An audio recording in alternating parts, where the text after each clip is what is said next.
Okay, so actually if we could go back a couple of slides.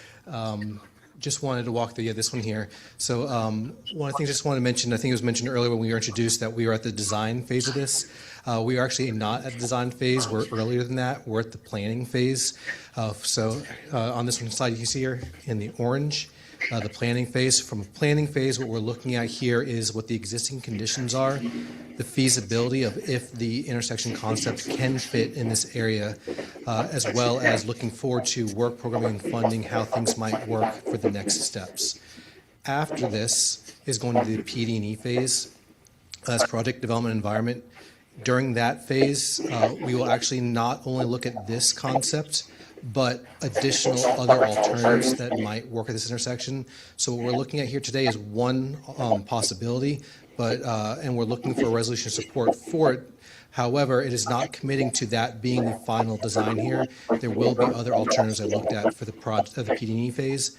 Once an alternative is chosen at the PD&E phase, then it will go through design, right-of-way acquisition, and construction. Next slide, please. So as far as the project area, this is the intersection we're looking at here. We're at Oakland Park Boulevard and State Road 7. So we do have the Lakes Mall in the northwest corner. We've got the Walmart in the southwest corner, the government buildings and shops in the southeast corner, including the DMV, and then a shopping center in the northeast corner. And then you can see there all those little red signs. Those are all the different transit stops in the area. So, it was mentioned that this is a very high, transit corridor. You can see there's a lot of stops and a lot of people getting different places and transfers through here. Next slide, please. So the first question is, what is a center turn overpass? So a center turn overpass is a grade-separated intersection, and what the purpose is, we want to actually get all the left turns out of the intersection and bring them up to a second level. When you have a regular traffic signal, typically what happens is you'll have the first phase will be anyone who's making a left, so eastbound left and a westbound left. Once those are done, then the through movement happens, and then you switch to your north-south phase, the northbound and the southbound left goes, and then the throughs go. So in total, you're really talking about 4 phases here, the left and the through for one direction, and the left and the through for the other. What we want to do is we want to make this a 2-phase. All we want is throughs to happen here. We want eastbound, westbound, so if you're on Oakland Park Boulevard, the throughs go, turns red, and then we're going to switch over to State Road 7. The throughs go, turns red, goes right back to Oakland Park. And we can achieve that by bringing the left turns up to the second level. On the second level up top, there will be a traffic signal for the left turns only. Same thing, 2 phases. The eastbound and the westbound lefts are going to go, turns red, then the northbound and the southbound lefts are going to go. So by doing that, you're giving a lot more time to your through movements, and your through movements are really where your high volumes are. So you're going to get a lot more traffic through the intersection if we can do just that one phase. So that, from an efficiency standpoint, you're going to get more cars through. But the other thing is safety. First is for the vehicles, we've got less conflict points because we're bringing the left turn up and out of the intersection. We're not going to have to worry about the T-bone crashes. If someone makes a left turn and someone from the other direction hits them perpendicular, we've now removed that from the intersection, so there's less conflict points for that, as well as from the pedestrian standpoint. If pedestrians crossing the street, they're no longer having to cross where those left turn traffic is occurring, and we're also able to provide a refuge in the middle of that crossing, so the pedestrian can stop and then, if they need to, take a rest and then complete the crossing to the other side. Next slide, please. So here, this is just a few arrows on here so you can see what's going on. So if we want to look at the darker purple arrows here, what are movements that are going to happen if we have the center turn overpass? So if I'm, and north is up on this, so if I'm eastbound on Oakland Park Boulevard and I want to go north on State Road 7, I'm going to get up on, I'm going to go over to the middle lane, or the inside lane to get onto a ramp. That ramp's going to bring me up to a second level, and then I'm going to have a traffic signal up on the second level. I'm going to make my left turn when I get my green light, and then I'm going to come down on a down ramp on State Road 7, and it's going to drop me off a few hundred feet down the line. Now, one of the things that happens when we do this is because that ramp has to have enough room to come down at a safe grade, I no longer am able to access the development there on the northeast corner. I've passed them, right? So in order to get to that, that development there, I'm now going to have to make some other movements, which we are going to walk through later. But that's kind of what happens because we've had to separate from the ground level from the second level for this movement here. And then the through movements and the right turn movements, everything's the same for them. They're doing everything exactly the same they were before. Next slide, please. And as far as what did we do, we went out and we took some traffic counts so we could see what traffic was out there today. And then we looked at what the traffic growth would be into the future so we could see what the traffic would be like in the future if we did nothing. So one of the things about this, because this is a feasibility study and not the PD&E phase, we're a little bit higher level. We took traffic counts at the main intersection as well as 1 to 2 intersections in each direction to try to make sure we captured all of the traffic signals that would be impacted by what we're doing.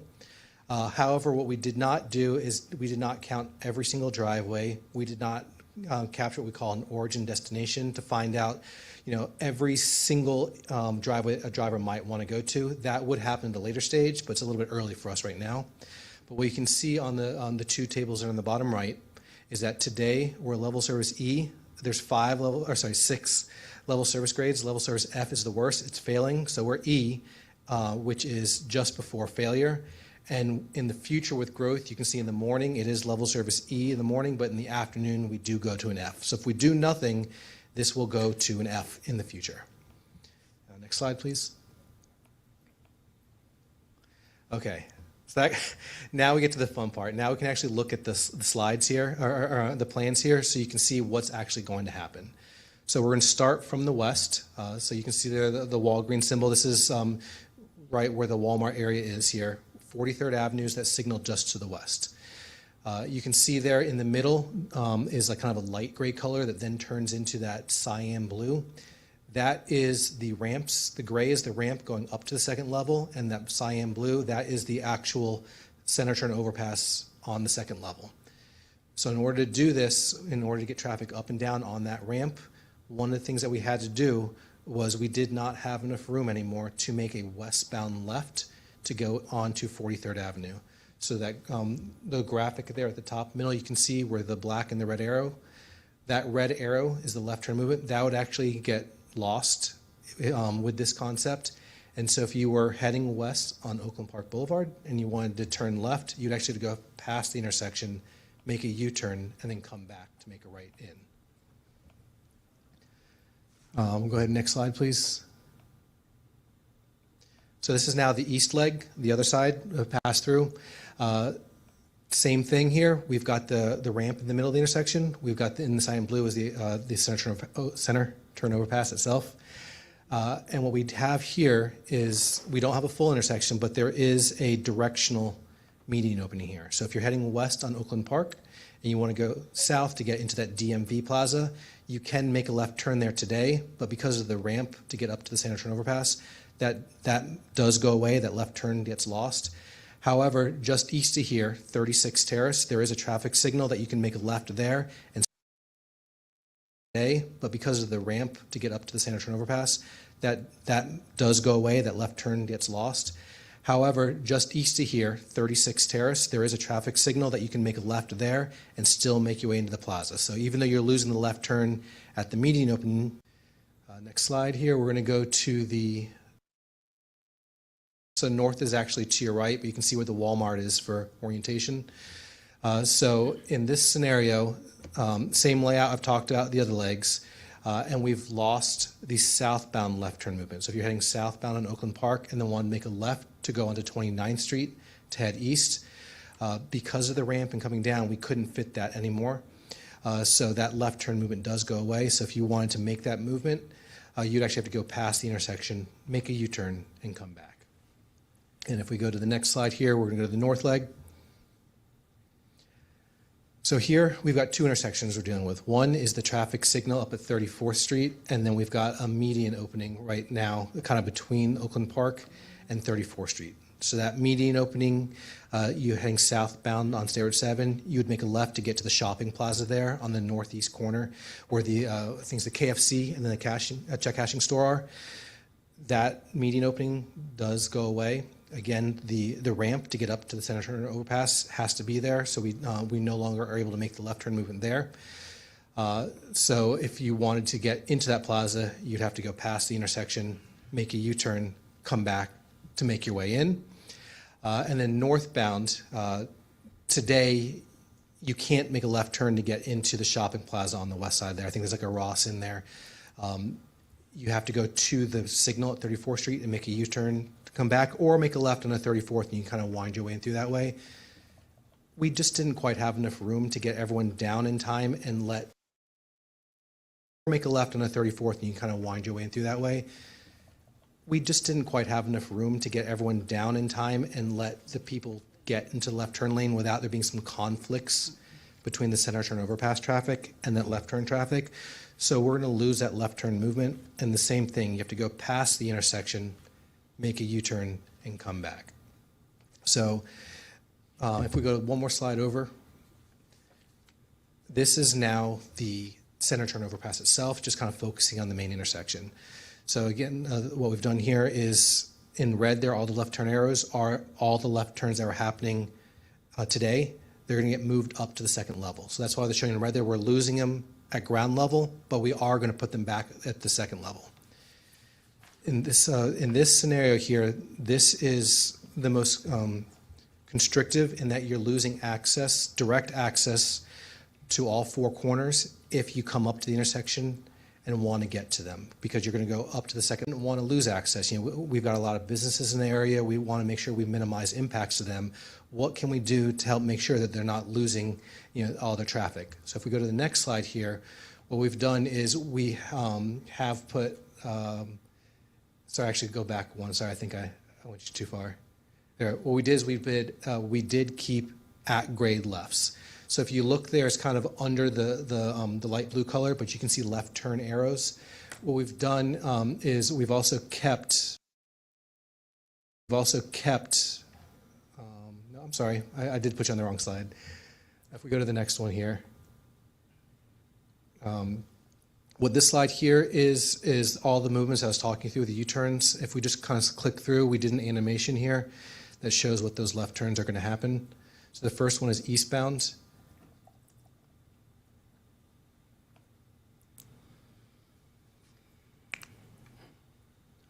Does not look like the animation is working.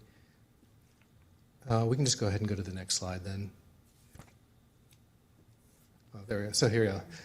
So there's the northbound movement. So if you're heading north, you have to go past, you make that U-turn, and you come back. And that's if you want to access like the northwest corner where the Shell station is and the Ross. If we go ahead and click the next button here, this is now if you want to go to the northwest, or sorry, the southwest corner where the Walgreens is. So you see in the red there, you have to go past the intersection, make a U-turn, and come back.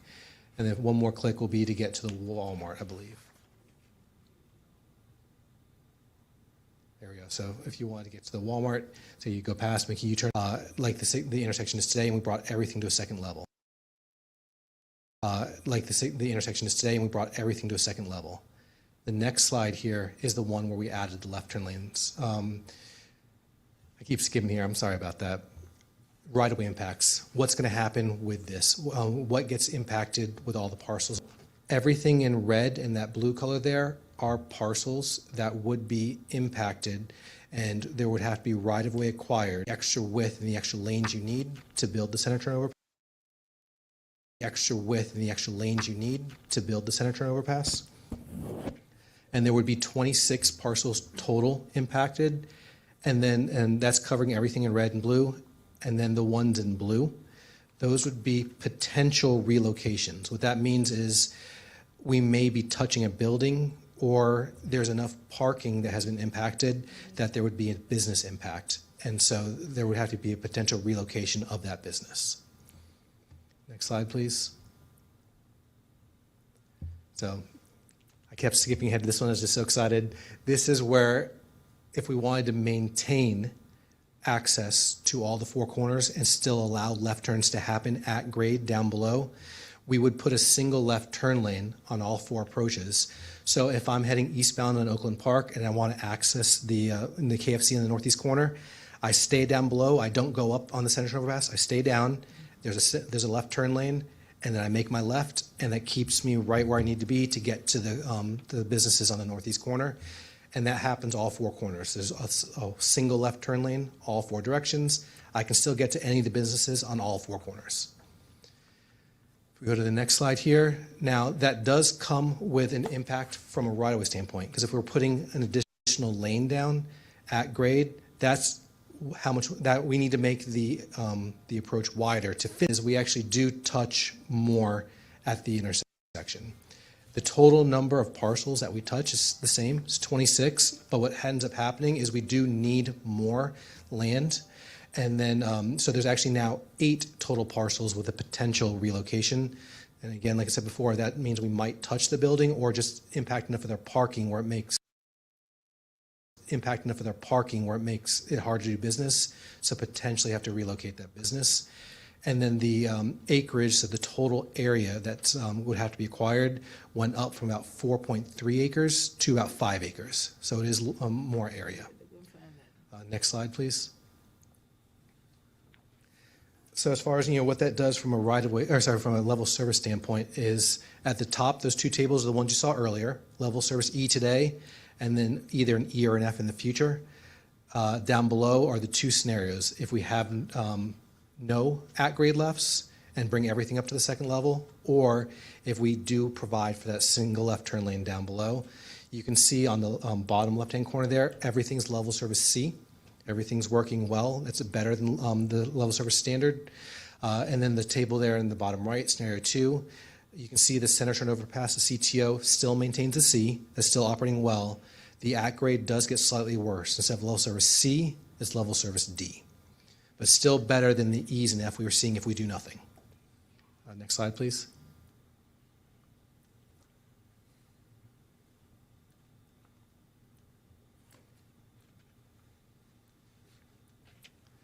There you go. And so that's actually the content we want to provide. We are here for questions that come up. And so the next slide, we just wanted to remind pedestrians as you're crossing, as you're driving through the streets. Thank you, Madam Mayor. Yes. Thank you for that presentation, but you lost me somewhere.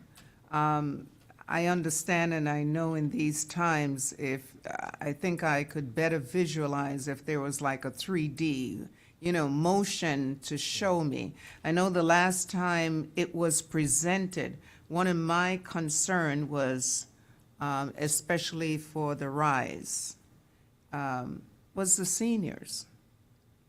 Being able to access, going up, taking that left, going past their actual location and having to make that U to come back.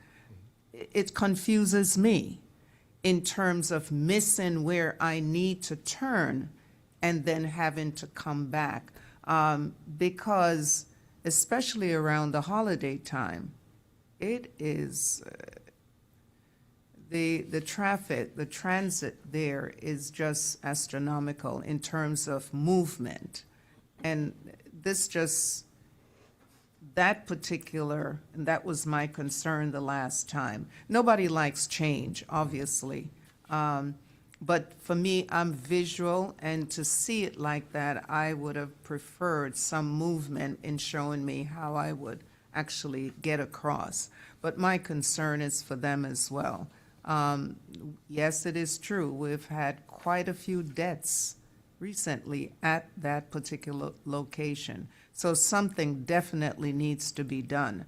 I don't know whether or not the overpass is something to be done at that particular location as opposed to highway. I know everything is going up now. Don't get me wrong, I do understand that. Those are just my critique on that. The other way, I was trying to conceptualize while you were doing it, but I couldn't do the fullness on that, so. Thank you for your presentation. My thoughts about it and my concern is that if we have the second level overpass, it appears that, again, you would have to make a U-turn into your destination where you would need to go. But I think I also heard you say in the latter presentation that we can include left-hand turns, so we do not have to have all of those U-turns. Because have you ever been in a situation where there are U-turns occurring and no one knows who's supposed to go, whether it's the person turning? But I think the person who has the green light is the one who's supposed to be turning, but that does not always occur. So I can see the mix-up and I can see crashes occurring. I would like to see more information on where we do not have to include so many U-turns. And I think that would also help out the left turn and whichever turn it needs to go. And my other question, is this graphic similar to what was done years ago at 441 and Sunrise Boulevard? So I'm not sure about the one that came for Sunrise and 441. I know a few years ago there was a concept for this intersection specifically where they looked at this kind of concept. It is slightly different. As we were going through our design iterations, we were looking through the different standards that would have to happen and make sure that we're meeting state standards for the design. So we are slightly different. There's some different impacts, but it is generally from a movement standpoint the same that was shown for this intersection previously.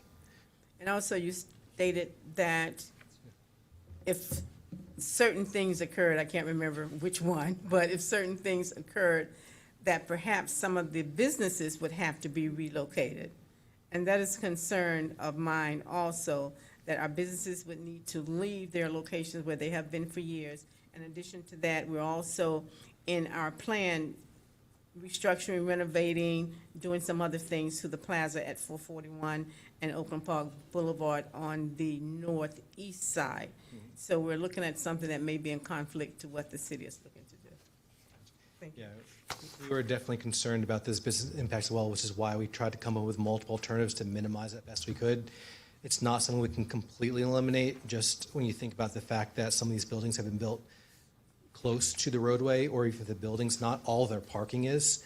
So anytime we do any kind of work in the right-of-way, we're going to have to widen out. So we tried our best to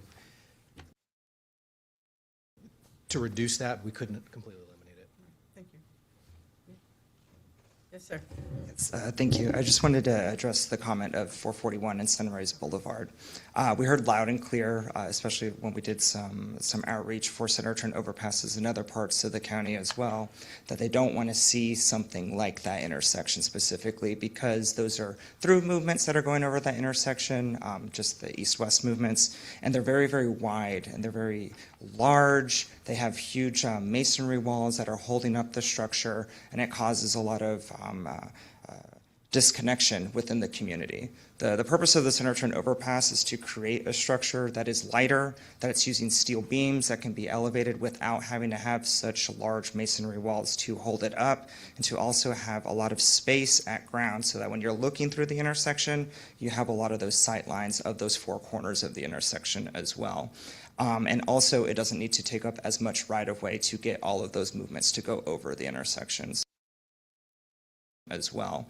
And also, it doesn't need to take up as much right-of-way to get all of those movements to go over the intersection. So that's the innovative part of this proposal. But yeah, like was presented, there are definitely.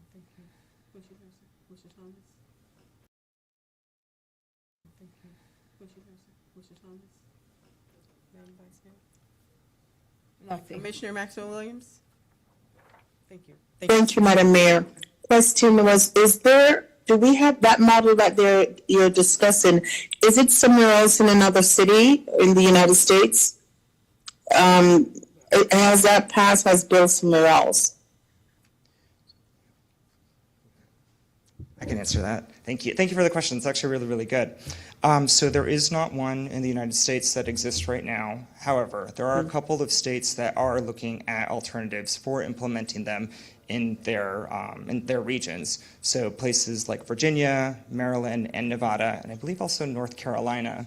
They're looking at certain intersections where they're looking at large volumes, large roadways that carry a lot of volumes, that have a lot of crashes, where they can implement this. This is a relatively new intersection improvement that's being proposed. It was previously patented for a really long time. That patent no longer exists. So now we're able in the public sector to be able to look at these potential improvements. And so because our planning process is so long, we have to go through a lot of iterations of it before it can go into the ground. So we would be pioneers here in Broward if we were able to get one constructed. Madam Mayor. Thank you. Thank you, Commissioner Maxwell Williams. Commissioner Harrison. Thank you. How and what way does this improve the safety of our pedestrians? I know we talk about car crashes and collisions, but we also have a huge problem here with the jaywalking, as well as a lot of individuals getting hit and also dying from being hit by cars. There's a few ways. So today, in order to try to stop the jaywalking that's happening, there's some fencing in the median to deter people, but that's not always a great deterrent because you can still kind of walk up to the fence and around. The ramp system that actually has to be built to get up to the second level, that is a much bigger deterrent because you can't walk through that, you can't go over it. So there's not really a way to jaywalk anymore. You now have to go to the intersections on either end. And then once you're at the intersection, so let's say if you're at State Road 7 and Oakland Park Boulevard and you want to cross from east to west.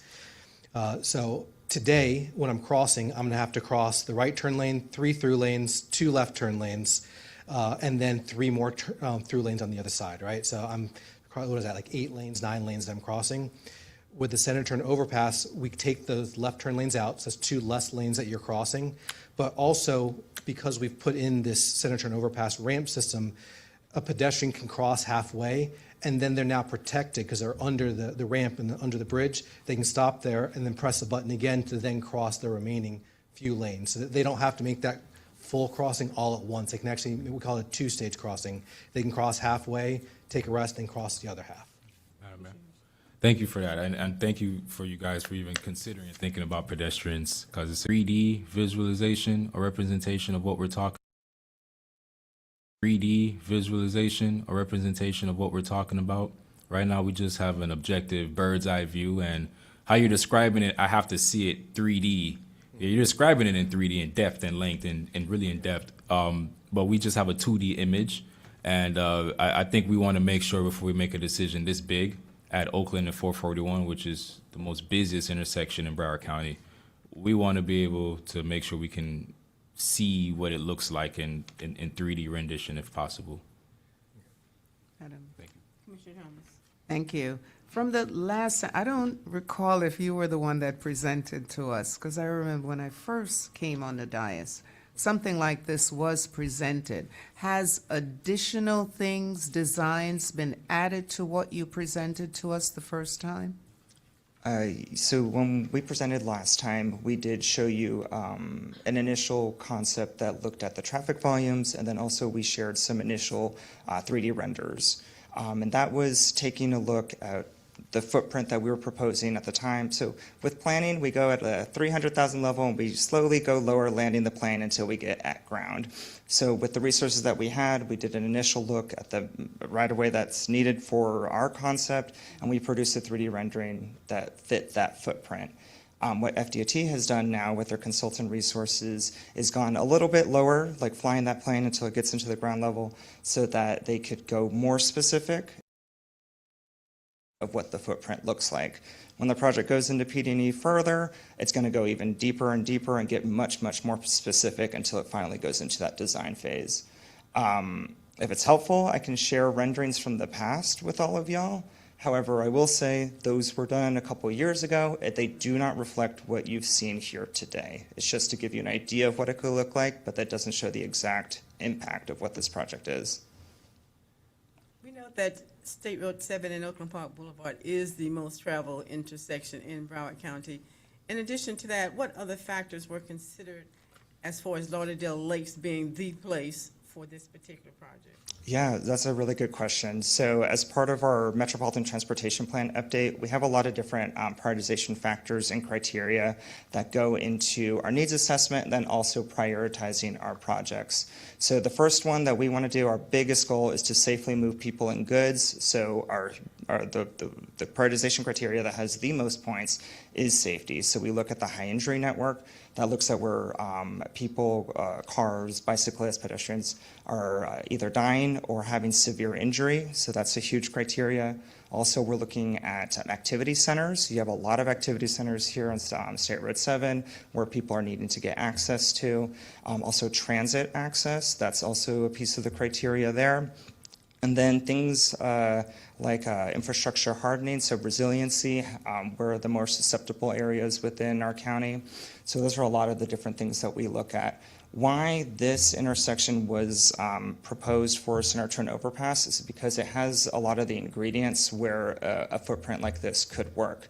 You're talking about two arterial roadways that are owned by the state that have a lot of right-of-way width already that exists. You have two left turn lanes at the intersection at each one of the 4 approaches. So that's telling you that there's a lot of left turn movements that are happening there, and that's an opportunity. If we were able to remove them, we would be able to save a lot of time for commuters and also propose a lot more safety by removing a lot of those conflict points. So those are just a couple of the things. I'm happy to go more if you'd like. Since there are not any existing in the country now, we would be like the guinea pig. Yeah, well, I would say it's an excellent opportunity to be a starter, brainstormer, like, yeah. Brainstormer, like, yeah. Madam Mayor, Thank you. Commissioner Thomas. thank you so much. Not taken away, because we're looking at that section there as our downtown, town center. How would that affect that whole design and look? Have you thought about that? So definitely, we did have a meeting previously with city staff. Maksud was there, and they definitely brought up all of those new developments that are coming into the city. So as the project continues to move on, if you would like the project to continue to move on, we would definitely work very closely with city staff, the Department of Development, to make sure that what we're proposing doesn't have any impacts, or if there's things that we can work together so that we can have that dance. I don't know if you wanted to speak more about the development. Okay. Just to add, Honorable Mayor, Vice Mayor, Commissioners, and others. In fact, I talked today about the resolution to inclusion of the 2 high engineering network corridor projects, 31st Avenue and 19th Street, that you are going to approve tomorrow as a resolution of support. This is one of the concerns, that why this intersection is not included in the high engineering network corridor. Because of this project, they did not consider this to be included in that corridor. So basically, you're absolutely right, Honorable Commissioner. First time they made the presentation, that was complete animation. You could see the traffic, how that is moving. And as they're in a very more options, and they may come with the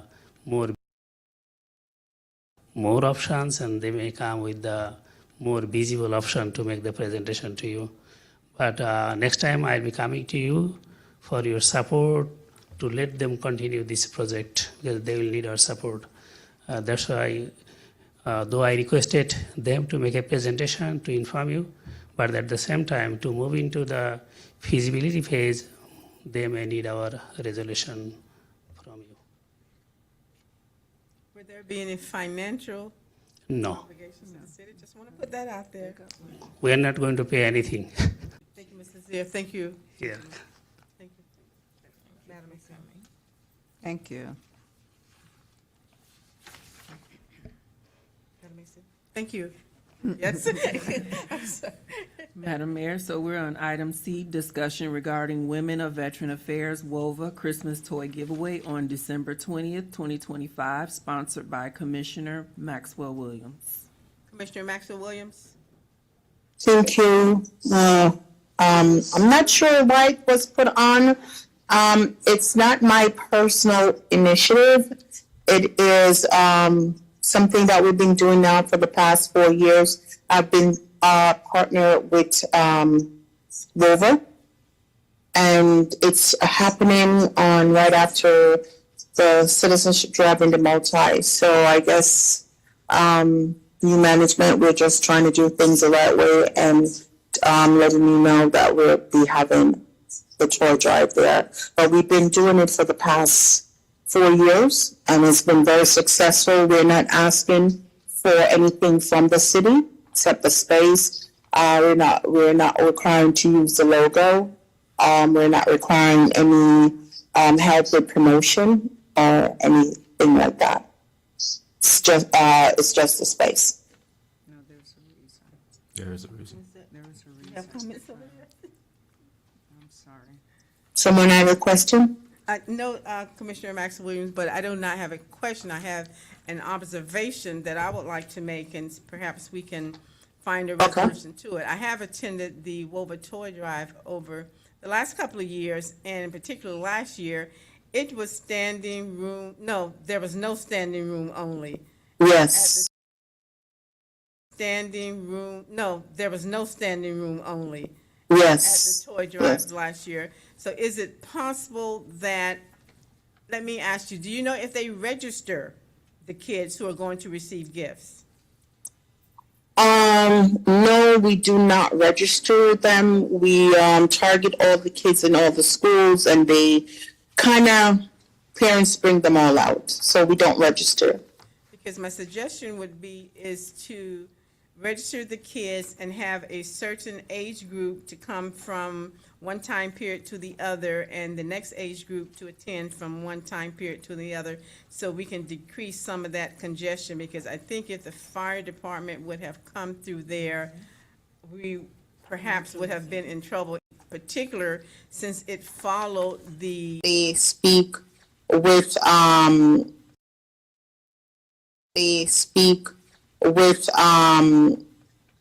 Ms. Hughley about that. That's a very excellent idea. I never thought of that. So thank you for sharing that. I will speak with her this evening and see if there's a different approach for that to make it less, because I think last year we had bicycles, and that was a thing. We had about 30 bicycles, and everyone wanted a bike. So it was packed. I'm not sure how many bicycles we'll have this year, but that was the reason. But we're going to talk about it and maybe come up with something, as you say, and have that flow like we had last year. All right, thank you, I appreciate that. Commissioner? Any other questions or concerns? Commissioner Thomas? Thank you, Madam Mayor. Is this your sponsored event? We've been doing it together from the first time it happened. So I don't put any money in it, if that's what you're asking. It's just a partnership. Perhaps, You're asking. It's just a partnership. perhaps, Madam Mayor, sorry. yes. Yes, Madam Mayor, thank you. Maybe we can get some, my question's for the ACM. I don't know if Denise Okay. is still on or our current here. I think the clarity was that the past few years, we didn't do it in a formal way. And that was done incorrectly, even though it was a great event and we want to do it. Now we're trying to do it in a more formal way. So I think it's being introduced as, hey, let's do this the correct way, get it done in the proper process, have it workshopped, have it be an official event or proposal for the space being used. But I don't think this is in any way related to Commissioner Maxwell Williams in her commissioner capacity.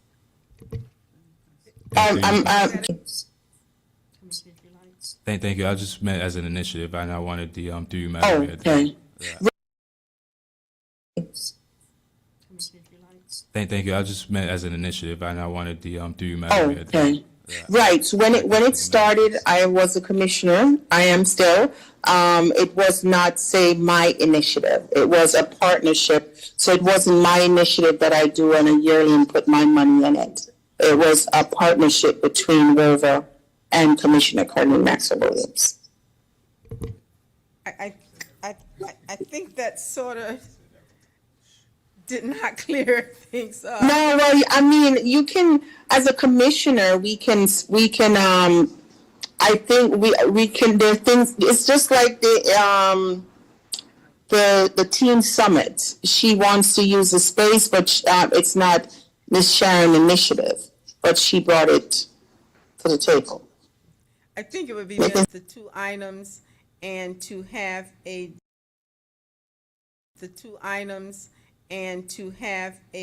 And, okay, but we never look for anything from the city except the space. but that is still a request. Right, so now, we are, A request. right, so now, I spoke with the CM and she's saying bring it to the table and have a resolution put forward, stating that we're asking to use the space for that event. Commissioner, But there's no money, we're not asking for anything, and if there is anything to be paid, I most likely would do so, but we're not asking for anything from the city except for the space. If there would be, if we need security, we provide it ourselves also. Madam Vice Mayor. What was that? What was that? That you're not asking for anything except for the space. Yes, ma'am. Using the space is something, so you're technically asking the commissioners to allow WOVA to use the space. I just want to know if that's what you mean, or maybe I'm misinterpreting what you're trying to say. I don't know. Right. No, as I was stating, all we're asking is to let us continue to use the space like we have been doing for the past 4 years for the toy drive with Rover. Madam Mayor, again? Drive with Rover. Madam Mayor, again? Drive with Rover. Madam Mayor, again? Madam Vice Mayor. Madam Mayor spoke about that last year there was, maybe if the fire department had come, maybe they would have closed the toy drive down. What suggestions are you going to make? She did ask that maybe you could, WOVA, not you, since you're not part of the initiative. That's what you said, it's not your initiative. I remember the mayor made a suggestion and I told her that was a good suggestion as far as registering them and the ages and give them a certain time for certain age group to attend, that we don't have that overflow like we had last year. And I stated that I will discuss it with Linda, that we can maybe set something up that it could work that way, which I also state that was a great idea. So, Madam Mayor or Commissioner Yes. Maxwell Williams, will you get back in touch with Miss Hughley? Yeah. And because right now I don't think we would be able to be in a position to decide based on what happened last year. Commissioner Maxwell. Yes, we will I will speak with her and we will put that together and put it together that a certain age come at a certain time. That's not impossible to do. It can be done. And then that is what we're going to do to prevent that overflow of children. Commissioner Maxwell Williams, in addition to that, would you have Mrs. Hughley to come to make a presentation outlining exactly how the donations will be made, since it is a WOVA request, so that we can officially have it, that WOVA is requesting this, and this is WOVA's plan. So Ms. Hughley, she's presented to us before, so she's not a stranger to us, that she Right. can come and make the presentation. Okay. I hear you. It's a great event. That's not the issue. Great event. Okay, understood. Commissioner Maxwell Williams, Madam Livingston. Thank you. Madam Mayor and Commission, item D, A discussion regarding authorizing the City Commission of Lauderdale Lakes, Florida, in accordance with Section 82-356A3 of the Lauderdale Lakes Procurement Code, awarding and authorizing the mayor and city clerk to attest and attest respectfully that certain contract award and city clerk to attest and attest respectfully that certain contract award in accordance, I think we did this. Contract award in accordance with the request for a proposal RFP 25-3110-22R, executive search firm, rebid, be awarded to Management Impact Solutions LLC for an executive City of Lauderdale Lakes in an amount not to exceed City of Lauderdale Lakes in an amount not to exceed $28,500. And I will, through you, Madam Mayor, call up Mr. Azam Pepperwalla and Ms. Tyra Williams, Human Resource and Risk Management, to discuss this item. In our continued search for an active and a city manager, that we're now in the process where we have received bids, the evaluation has been concluded, and Mr. Pipperwalla and Ms. Williams will give us a report.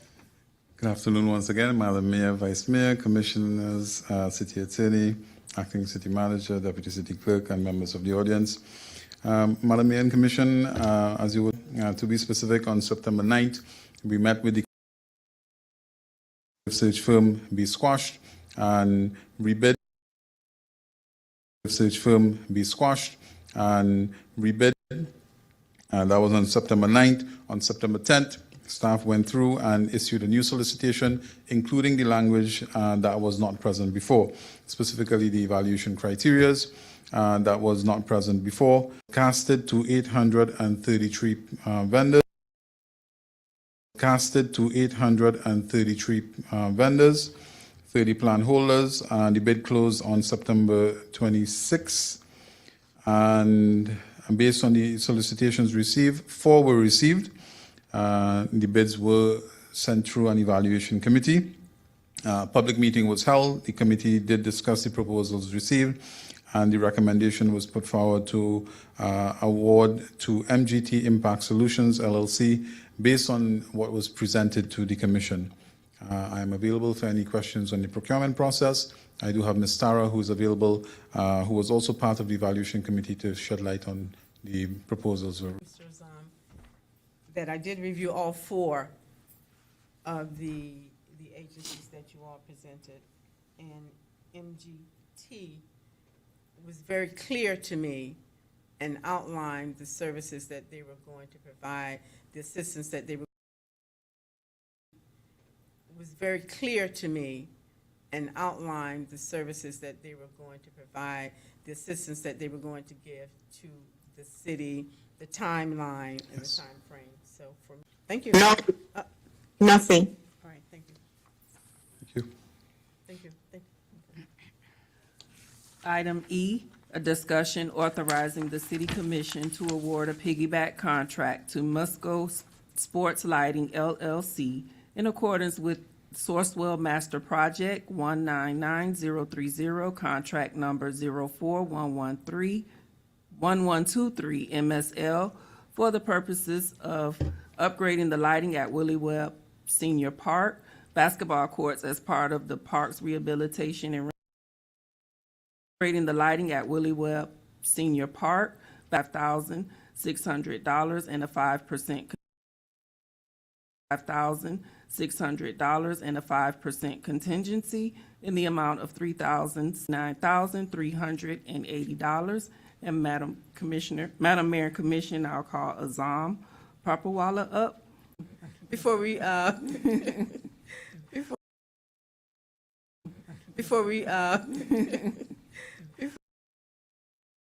included community engagement, and where there would be input and a time for the community to meet.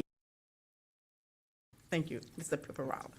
Afternoon again, Madam Mayor and Commission. Once again, protocols established. This request is to bring a resolution to Commission awarding this vendor Musco Sport Lighting a contract, and this vendor has already been competitively bid through Sourcewell. A backup was put forward in your package, indicating where they scored when Sourcewell did their solicitation. This vendor has also provided RS means to back up the labor that they have recommended to the city.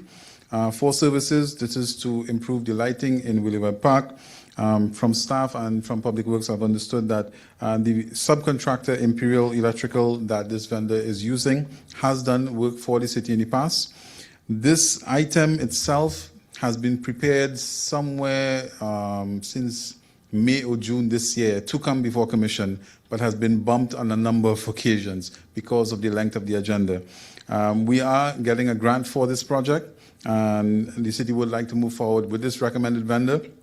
Especially because of the time. We do have somewhere up until the end of December next year, but this has been pushed so far. The vendor has been bearing patience with us, and we would like to move forward with this at this point in time. I have Public Works Director who can advise. At this point in time, I have Public Works Director who can advise more on the project itself or anything on the procurement matters. I'm available for questions. Mr. Ron. Mr. Desbruce. Madam Clerk and Mr. Celia Jr. in the audience. For the record, my name is Juan Desbruns, Public Works Director.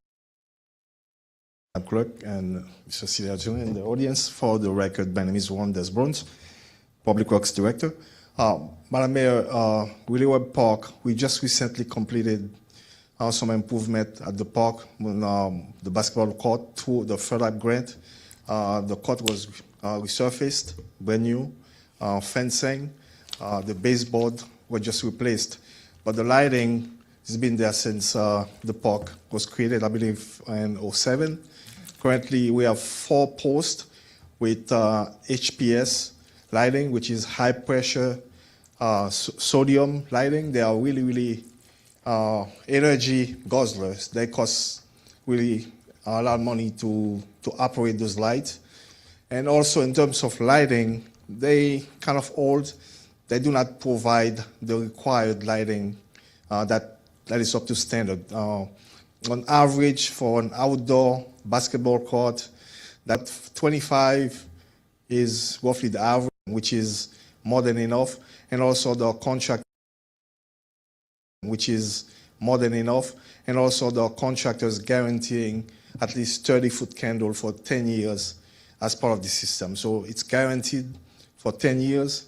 We will be able to sustain 30-foot candle throughout the basketball court, Madam Mayor. Thank you, Madam Mayor. Thank you, Mr. Ron, for that. It's very important, you know, safety. I know we're getting good.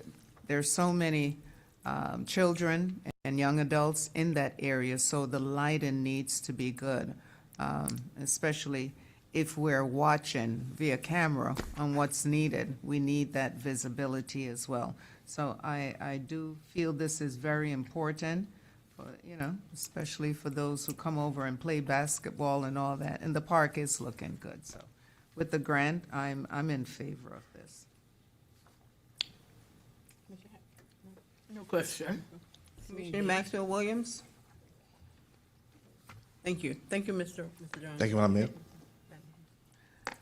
Item F, a discussion regarding award of a contract to Marsden Services in the amount of $199,662 to provide janitorial services for all city facilities. I'll call Mr. Azam up and then Mr. Ron for any additional questions, through you, Madam Mayor. Thank you, Mr. Zahn. Good afternoon, Madam Mayor and Commission. Protocols established. Madam Vice Mayor would remember one day she came to the city and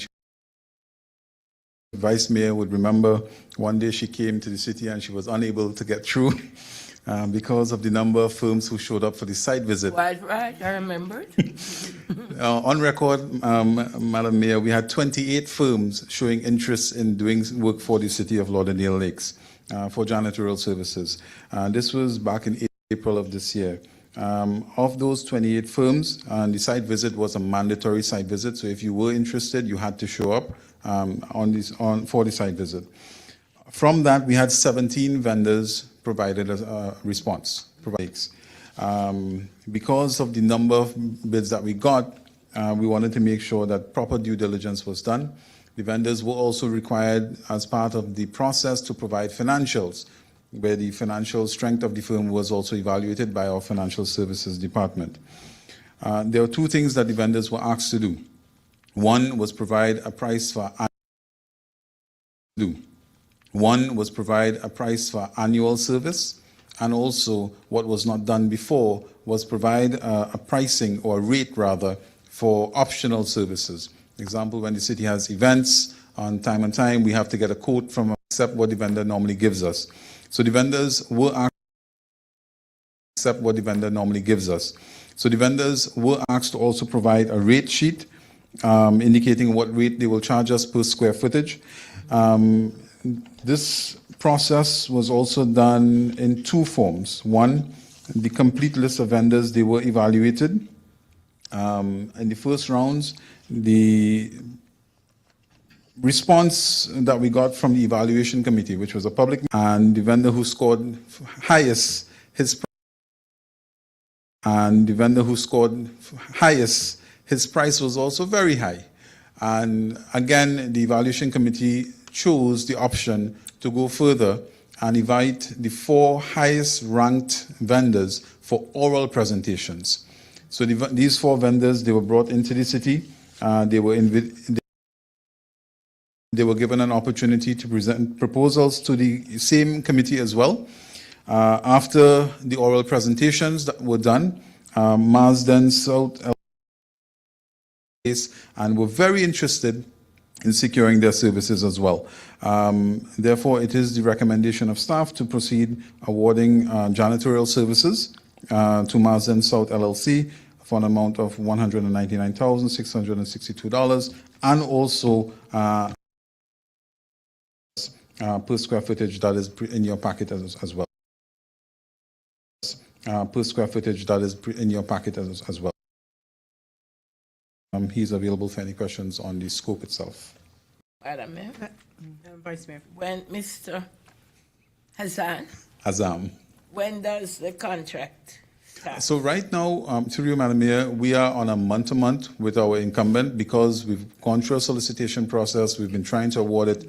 We have indicated to the vendor on this month-to-month that we will give him 30 days notice, termination notice. So we expect to close off everything by the end of December with him, give him a notice of termination by the beginning of December, and begin the new vendor by the beginning of January. Okay, thank you. Madam Mayor, does that mean that the current, is it wife and husband that currently service us, they're under the current contract? They're under the incumbent, yes. Thank you. Commissioner Maxwell Williams. Thank you. Thank you, Mr. Zahn. Nothing, Mayor. Thank you. Sam. Thank you, Mr. Ron. Yes, ma'am. Item G, Madam Mayor and Commission, a discussion regarding the renewal contracts for the city lobbyists, Becker and Polikoff, Alcade and Fay LTD, and Ronald L. Book. So this is a discussion regarding the renewal contracts for the city lobbyists. And if I'm not mistaken, Madam Mayor, the acting city manager is online to further discuss this item. Thank you. Ms. Venice. Thank you, Acting City Manager. Thank you, Madam Mayor and Commissioners. These contracts are being presented to you because they have been in existence since 2008. Attached in your backup are the past contracts, as well as the renewal, the last renewal that was done. Their contracts and services have been renewed during legislative session through a resolution. So I spoke with the city attorney regarding this matter and wanted to just present this to the commissioners. The contracts basically have no end date. Either party can terminate, provided they give the respective time that's defined in the contract. We do have a federal lobbyist, and we pay him $5,000 per month for his services. We also have 2 state lobbyists, and we pay them each $3,333 per month for their services. So this matter is being brought forward to the commission to see how you'd like to proceed, if you would like to retain all 3 lobbyists and just to update the contracts, because like I said, the contracts in existence now has been in effect since 2008. Madam Mayor. Madam Vice Mayor. Madam ACM, why do we need 2 lobbyists in Tallahassee? Through you, Madam Mayor. Yes. That is a decision of the commission whether or not they would like to commission. When I did inquire through Becker and Book, I was advised that this was at the time of this commission decision. They felt a partnership would be good. So from what I understand, both lobbyists do work together doing the same type of work on behalf of the city. So if the commission feels that we need 2 lobbyists, we can retain them. However, if the commission feels that we do not need 2 state lobbyists, then we can retain 1. Madam Mayor. Commissioner Harris. Thank you, Madam Mayor. So we have one firm that takes care of our federal oversight for us with legislation, and then we have 2 firms that's doing the same job for us in Tallahassee. I think that's a waste of city resources. I think we can do a lot better. And personally, when we went to Tallahassee, I think we were very welcomed by the Becker firm. They brought us around to different places, and I understand 2 people are from the 2 different firms, but the Becker firm has a multiple amount of people on their personnel that they work with. I also think they're well capable. I don't really, and I think it'll be in our best interest to kind of consolidate our resources in just one firm for our state adventures. Thank you. Also, colleagues, when we attend Tallahassee at the legislative meetings,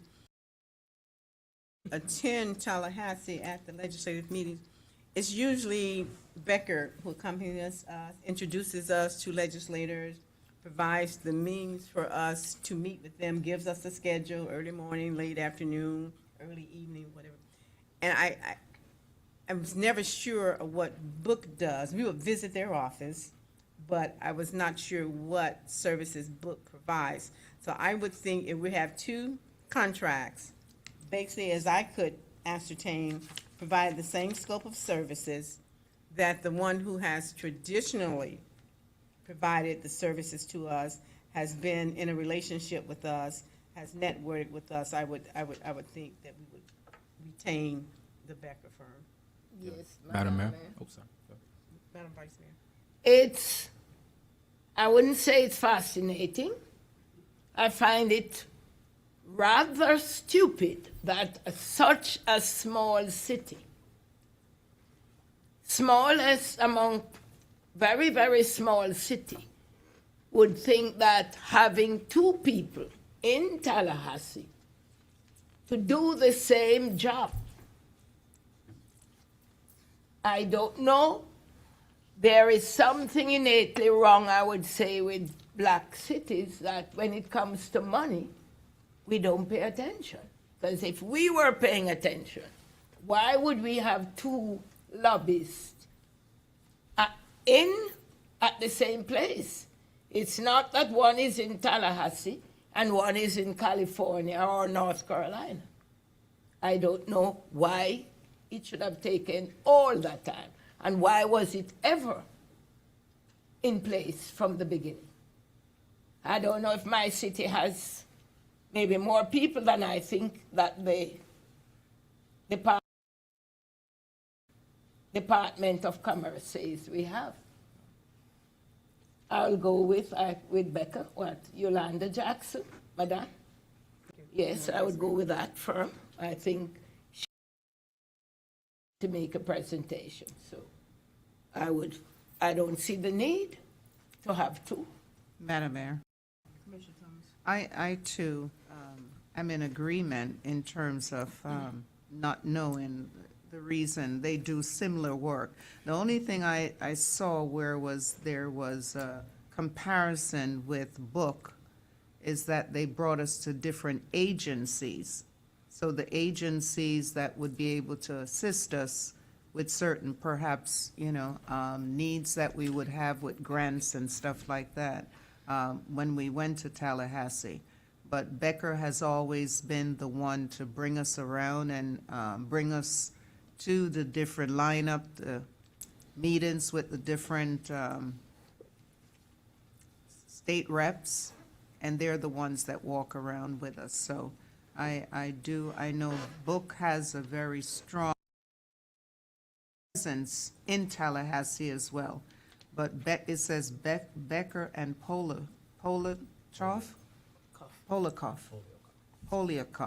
So we're dealing with a combination there as well. We have the money. But Becker is the one that we use. So I do believe that Mr. Book,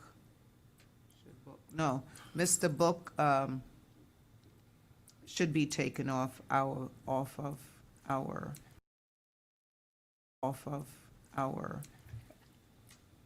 Sorry, Madam Mayor. Thank you, Commissioner Thomas. Sorry, Madam.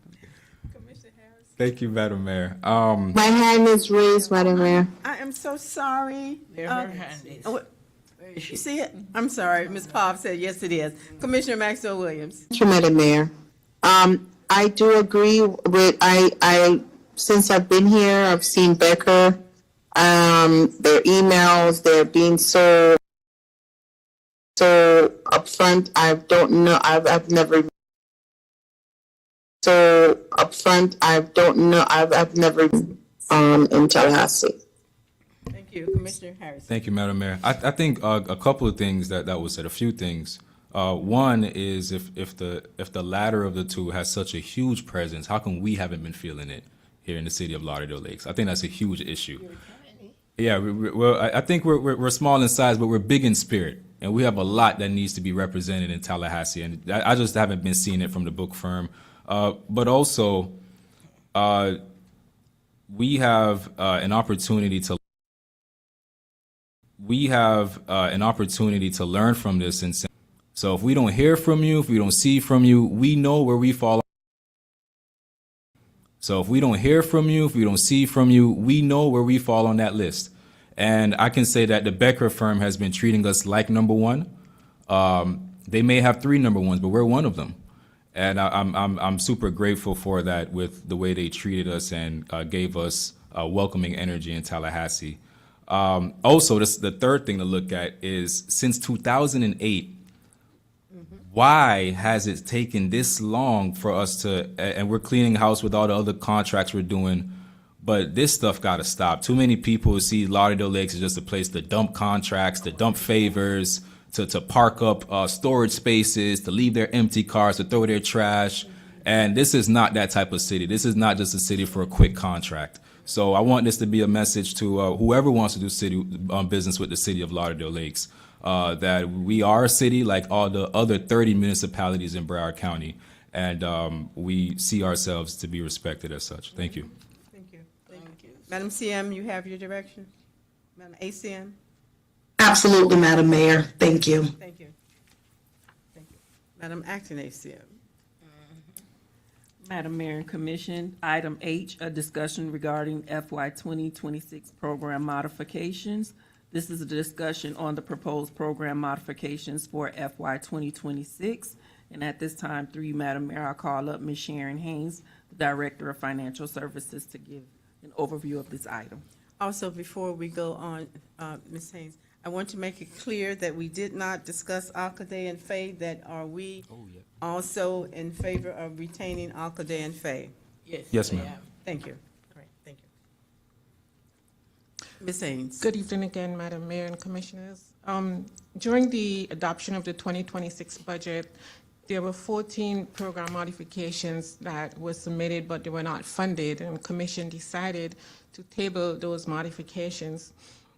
However, there are 3 departments where they're only staffed by 2 persons, Human Resources, Procurement, asking for assistance with their clerical work. And so, Madam Mayor, we would like to propose funding 3 of those positions that we deem critical in helping the city to continue with its work to be more proactive and less reactive, especially in the procurement division with the many contracts that they're required to fund and so, to deal with. Those 3 positions that we're asking to be funded are the benefit specialists in the Human Resources Department, the procurement specialists, as well as the planning and zoning assistant. Those would come out of the general fund at an annual cost of about $280,000 for the year, providing we hire at the salaries that were budgeted. In addition to that, Madam Mayor, we're asking to approve the project manager under the CRA that does not come out of the general fund, that is funded through CRA funds, as well as the building official from the Development Services Fund that would also not come out of the general fund, but out of the Building Services Fund, which the director has suggested that if this is approved for that building official, she would be revising the agreement that we currently have in place with Giordano and Associates. I'm here for any questions. Madam Vice Mayor. Ms. Sharon, you said it's what, it's about $200,000 and odd $280,000 for the from 3 the positions. general fund. Yes. And we are running at a deficit. So I think the last time when the proposal was done, it was like $1.5 million. Well, I'm in agreement with those 3 positions. I wasn't in agreement with all the others that were there. Ms. Celeste has enough money to hire anyone and to spare. So that is good, but not more than the 3, because right now, things are tight. Madam Mayor. Thank you. Out of those 3, I can personally advocate for 2, the procurement and the HR benefit specialists, those 2 specialists. I can't advocate for the 3rd one until I personally see the list of all the other ones and how they would fit into the budget. So that 3rd one, me personally, I have to stay neutral on. My follow-up question through you, Madam Mayor, is Giordani and Associates, Calvin and Giordani, is that, am I pronouncing that right? Yes. Okay, thank you. I thought we were trying to move away from them, from Right. being our building, but I know you said it's through the CRA. No, the CRA is for the. I'm sorry, this is through the building, Yes. yeah, I personally want them out of the city. So I didn't want them to be a part of anything we do here at the city of Lauderdale Lake. So I would like, if that's a difference, I want to include that as well, that they're not included to renew their contract. Okay, they're currently under contract with us providing services to the building department, and so the director of that can modify the existing contract with them if she's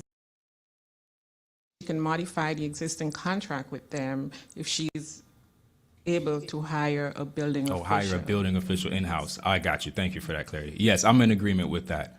What would be the modification she's suggesting? My understanding is currently with Giordano and Associates, when a property has to be inspected, we have to have an electrical inspector, a plumbing inspector, and various other categories. She's suggesting that in-house we can probably have one person who can probably do more than one thing. I'm in agreement with that. Thank you. So we would be looking for someone, Ms. Sharon, for that position that would be able to perform the scope of inspections and services that we would need. That's my understanding from Ms. Tancher, yes. Thank you. Yes, very good. Mr. Thomas. Thank you, Madam Mayor. I'm in agreement. The assistance for the planning and zoning with all the different laws that are coming down, that assistant needs to be geared towards that. I do believe she needs assistance with there. I'm agreement with all of it and the building official. Yes, I'm in agreement with all four, which is inclusive of the CRA. Agreement with all four, which is inclusive of the CRA. Mayor, I'm in agreement with what you. Thank you. Thank you. Thank you. Madam Acting Sam? Mr. Captain. Item I, a discussion regarding the new open carry law sponsored by Captain Phillips and the city attorney. This is a discussion regarding the new open carry law. So through you, Madam Mayor, can I call up Captain Phillips and followed by Attorney Callaway? Yes, Captain Phillips?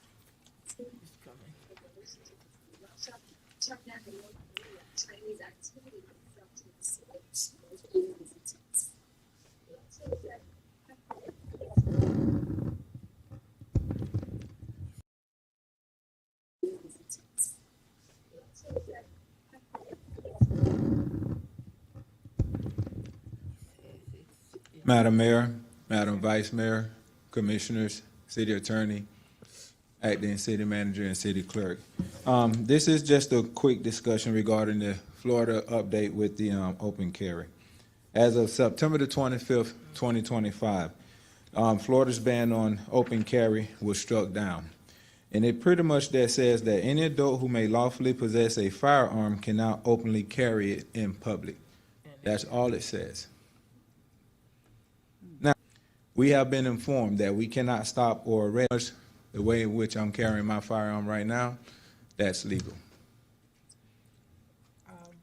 However, it remains prohibited under Florida Statute 790.06 subsection 12 in the following locations: law enforcement facilities, jails, courthouses, and polling stations, schools, colleges, school functions, and school buses, as well as airport terminals and secure areas such as TSA controlled areas. It's also prohibited in bars, as well as airport terminals and secure areas such as TSA controlled areas. It's also prohibited in bars and bar areas of restaurants, as well as professional or school athletic events not involving firearms. Meet now would apply for the city is and legislatures. With that in mind, With that in mind, there are some cities that have proposed setting up their own ordinances that will help protect them at their city with regular city functions as to the day-to-day operations. Prohibitions, there are some examples that will use.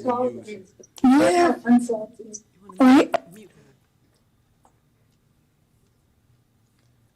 So in addition to those prohibited areas, there's just a couple little examples that we use to just kind of give you some idea as to what's legal and what is not illegal. So like if you see a guy walking down the street with a holstered handgun and he's what's legal and what is not illegal. So no one can do anything about it. He's fine. He's not breaking the law. However, if a woman enters a courthouse with a visible handgun, it's not permitted, okay, because they're in a courthouse with the visible handgun, and that's one of the areas where it's still prohibited. So as we navigate this open carry law, there will be examples, and I'm sure there will be examples, and I'm sure it's going to make some new case law as it relates to just the specifics of that particular incident. But in a nutshell, that's how the open carry law reads. If you have updates that we have received from the Broward Sheriff's Office to address it. What's that Florida statute number, Captain Phillips? The one that prohibits, that's still prohibited, is Florida State Statute 790.06, subsection 12. Subsection 20? 12. 12, okay. 1, 2. Madam Mayor, Madam Vice Captain Phillips, Yes. what about churches? Is it prohibited, or you can bring your open carry to churches now, to religious places? According to this, that is not a prohibited place. They can. Although, They can. excuse me, Madam Mayor and Commissioners, just to follow up on the captain's response. A church is a private property. Right. And under Florida law, a private property owner can allow or disallow firearms or weapons on their property. If they disallow it and decides to carry it anyway, they do have the ability to call law enforcement and trigger a trespass. So that would be a violation of law under that scenario. Okay. Madam Mayor. Commissioner Harrison. Thank you, Captain. Does this include both handguns and assault rifles? So there are some, And assault rifles? so there are, strictly from here, 790 Florida State Statute 790.06 subsection 1-2 applies only to open or concealed carry. Applies only to open or concealed carry of handguns in a prohibited location. As such, there is currently a loophole in the law that does not clearly prohibit open carrying of long guns in these locations, and an arrest under Florida statutes 790.06 subsection 12 should not be made. So there's a loophole that allow, even though these are prohibited areas, that allow people to carry long guns. Madam Mayor. Commissioner Harrison. What are we, if attorney can chime in, what are we expecting out of Tallahassee? Are they looking to revise and add more clarity to this, or is this currently in law? Like, is this a glitch bill where they filed it and it's whatever, and then now they got to go back and revise it to make it more fine-tuned? Attorney Callaway. Attorney Callaway may be best to answer that. Madam Mayor and Commissioners, to the Commissioner, he involves a fact scenario in which a person was arrested in public for openly carrying a firearm. That person was charged with violation of the statute 790.053. They went to court. The person's lawyer filed a motion to dismiss the case, claiming that it was unconstitutional under the Second Amendment. The lower court denied that. It went on appeal. The First District Court of Appeals in the state of Florida issued a decision that it was unconstitutional, that the statute prohibiting open carrying of weapons was unconstitutional. The Attorney General for the state of Florida then issued an advisory opinion, essentially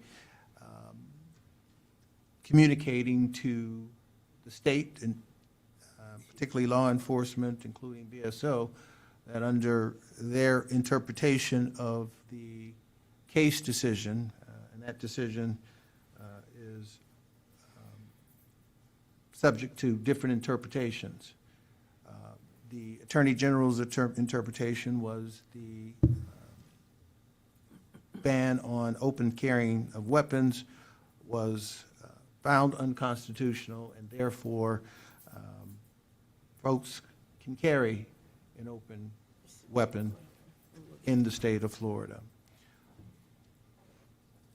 The legal question that is presented, and it may be a little much for this conversation, but the legal question is whether the open carrying of weapons applies only to the fact situation that the person who was charged with the crime, i.e. a person walking down the middle of the street with an open carry firearm, or does it violate or find unconstitutional all circumstances by which a person could be found liable for violating the law in its stance as carrying open weapons. For example, again, in other scenarios, not a person walking down the street, does this law apply? General's opinion would lead the state to, and their General's opinion would lead the state to, and their belief that the correct interpretation of the court decision, correct interpretation of the court decision did not strike down 790.053 in its entirety, but is defined and confined to the factual circumstances by which the person was charged and not in other situations. Because of that interpretation, I have other colleagues in the local government attorney arena who, but because of that interpretation,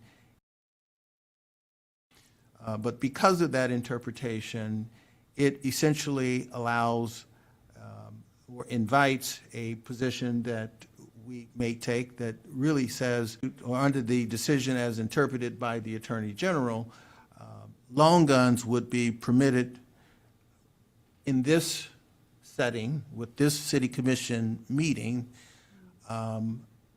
although a firearm would not. So a person could walk in here with a gun, with a long gun, and according to the interpretation by the State Attorney General and others, that person would be allowed to sit in here and carry their long gun. Obviously, I'm sure Captain Phillips and his entire law enforcement team have a protocol for what that might look like and how they would respond to it. But the legal issue is we believe that because the statute or the case can be found to be applicable only to that specific set of facts, it does ultimately lead us to a conclusion that long guns are also not permitted within the confines of a local government meeting such as the one that we are engaged in now. I also want to comment that the Florida legislature has specifically preempted the field of regulations of firearms and ammunition.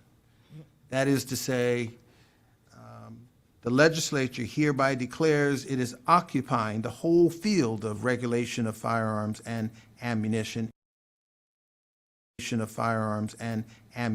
including the purchase, sale, transfer, taxation, manufacture, ownership, possession, storage, transportation thereof, to the exclusion of all existing and future county, city, town, municipal ordinances or administrative rules or regulations adopted by local or state government relating thereto. Any such existing ordinances, rules, et cetera, are declared null and void. And so the framework by which the City of Lauderdale Lakes and other local governments, including Broward County, including all other local governments, can adopt regulations relative to firearms and ammunition, it's very narrow. So, for example, I know we had some questions about could we erect signs in parks that says no carrying firearms. That list that Captain Phillips described for you under 790.06, subparagraph 12, lists essentially 15 what we call sensitive locations that have been drawn out by the legislature to say these are the sensitive locations in which firearms can be carried. And to the extent that there's parks and other spaces are not identified in here, so for example, the city, our parking lot outside, you would think or you would want no firearms on public space. But the law does not prohibit that. In fact, the law absolutely allows it under the legislative guise that we found in the statutes. So I think Captain Phillips has put it pretty well relative to what open carry does.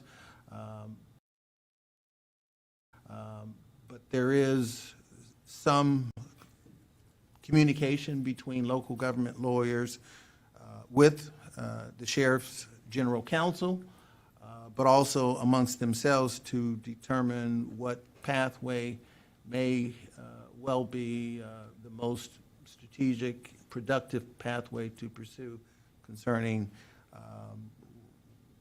what happens in the event, or what should happen in the event that a person wants to walk into a governing commission meeting like this with a long gun. So I think that's probably as much as we can say about it at this time. Just one quick question, Captain Phillips. In the places where open carry is allowed, the gun must be holstered? Madam Mayor, be carried in a safe manner. Be carried in a safe manner. And that is, describe a safe manner. That's up for interpretation. Certainly, and there is I'm sorry, Madam Mayor, to the Mayor and Commissioners, on the question of what is safe.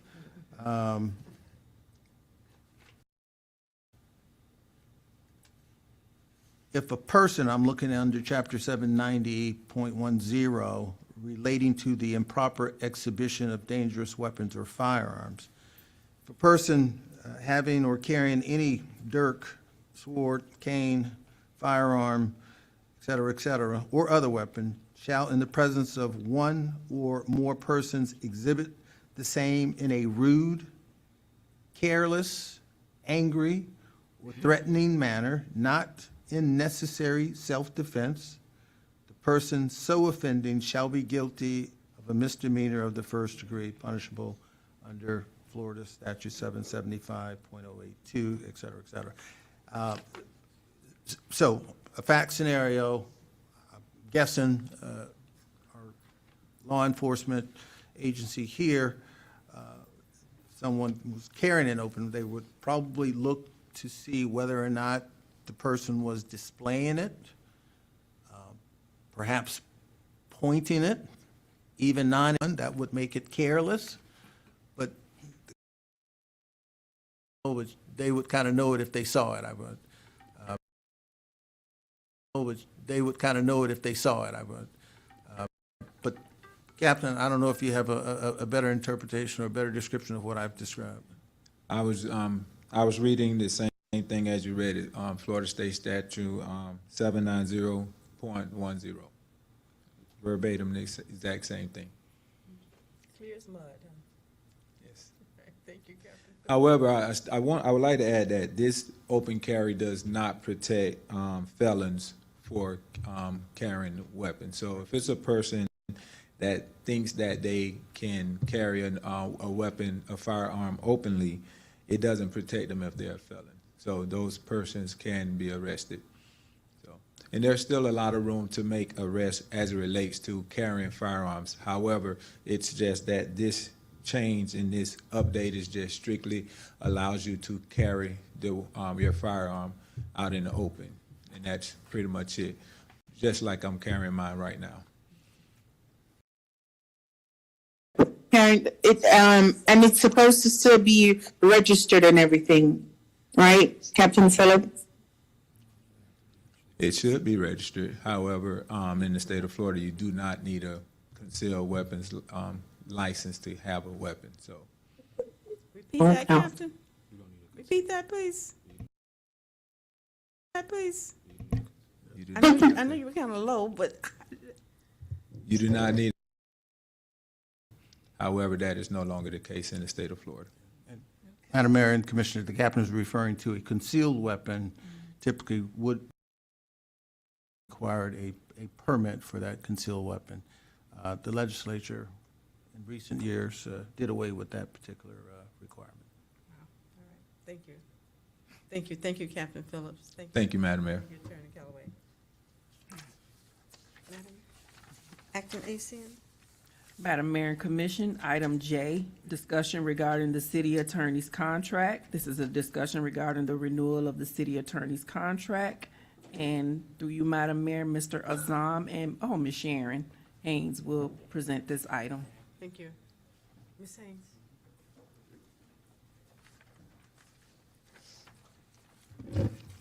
Good evening again, Madam Mayor.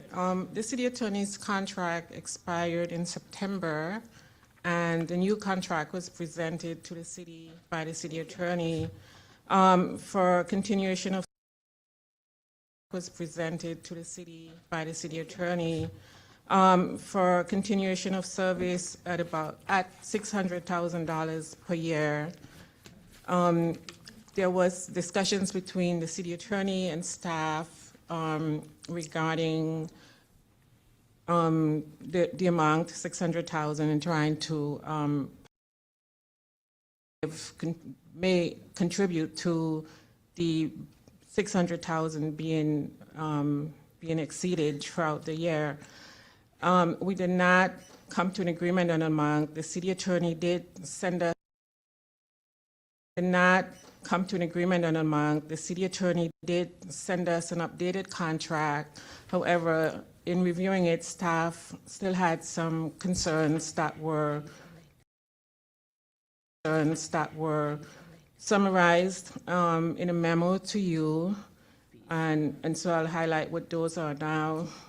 The retainer that the city attorney is asking, previous contract, and so our concern is that staff consult is not included and would cause the 600,000 to, for the city to go over that amount. And so is that the contract should include language that speak to including staff consult and as well as the legislators.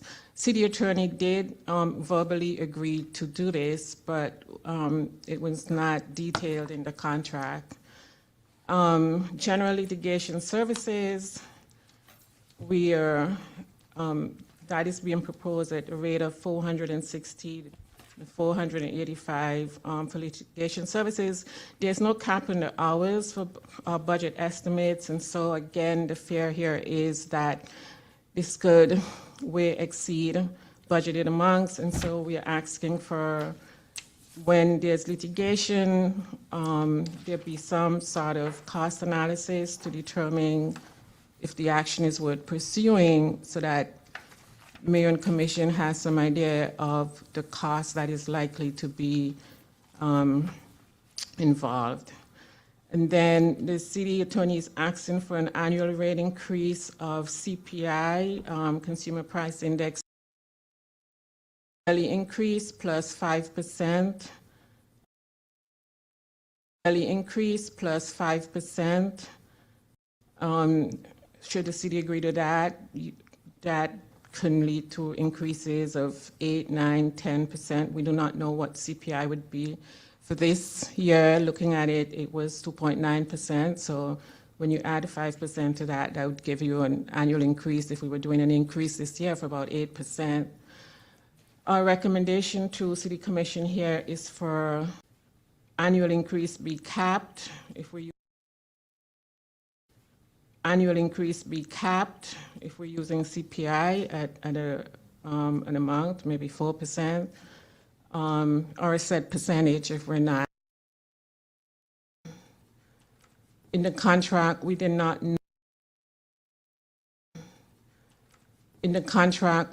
note any provision that dealt with invoice dispute, how that is resolved. It does speak to us letting the city attorney know if we dispute any charges, but it doesn't give us an option in how we resolve those disputes. And so we're asking that a clause be included that speak to how dispute should be resolved. I presented to you, I had shared with some of you examples of some of the billings that we fear, if that practice should continue, would cause our budgeted amounts to, our actual amounts to go way above whatever we may budget, 600,000, 700,000. Our average spend for the last 3 years on legal services is 815,000. Our budget was about 500,000 to be. I think it's important that we consider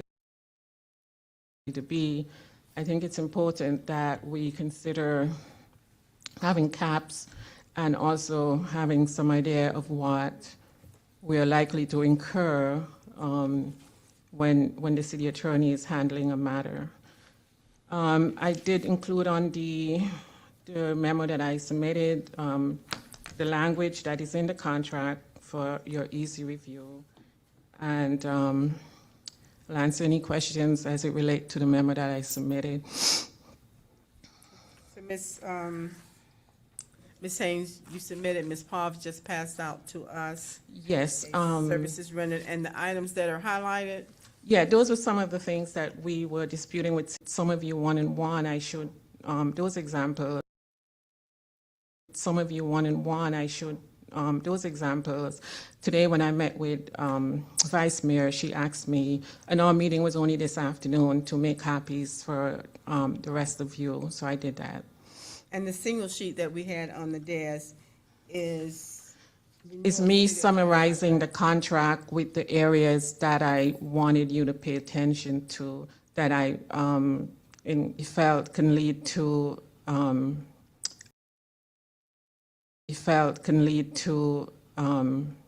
actual costs exceeding budgeted costs and exceeding the contract, because we do have a current contract with city manager.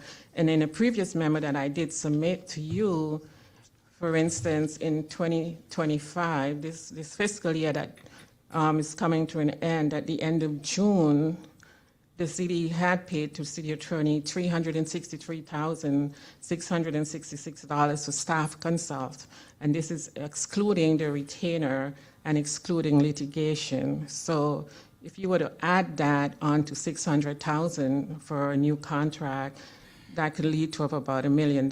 So we think it's important that if the new proposal is to include those staff consult, that it be spelled out so that when the bills are received, anyone reviewing it would. And one more before we move to Commissioner. The retainer on the single sheet of $420,000. Where's the language that includes what the retainer covers? Pardon? Pardon? I didn't hear the question. Oh, the $420,000 specifies what the retainer covers. I copied it in the section here that says, and basically it covers city attorney and additional city services, which is very similar to the contract that just expired in September. But it says, so small. Expenses payable, it talks about how expenses are payable, but I'm still looking for specifically what does the retainer cover? Per the proposal that was submitted to us, Madam Mayor, it's the services that the city attorney, as being city services and additional city services, spelled out in Exhibit A that was circulated to Commission. In the backup. In the backup. Yes, I see, in the backup. Pardon? I said in the backup. You say Exhibit A is in the backup. I'm just saying Exhibit A is in the backup. Yes, ma'am.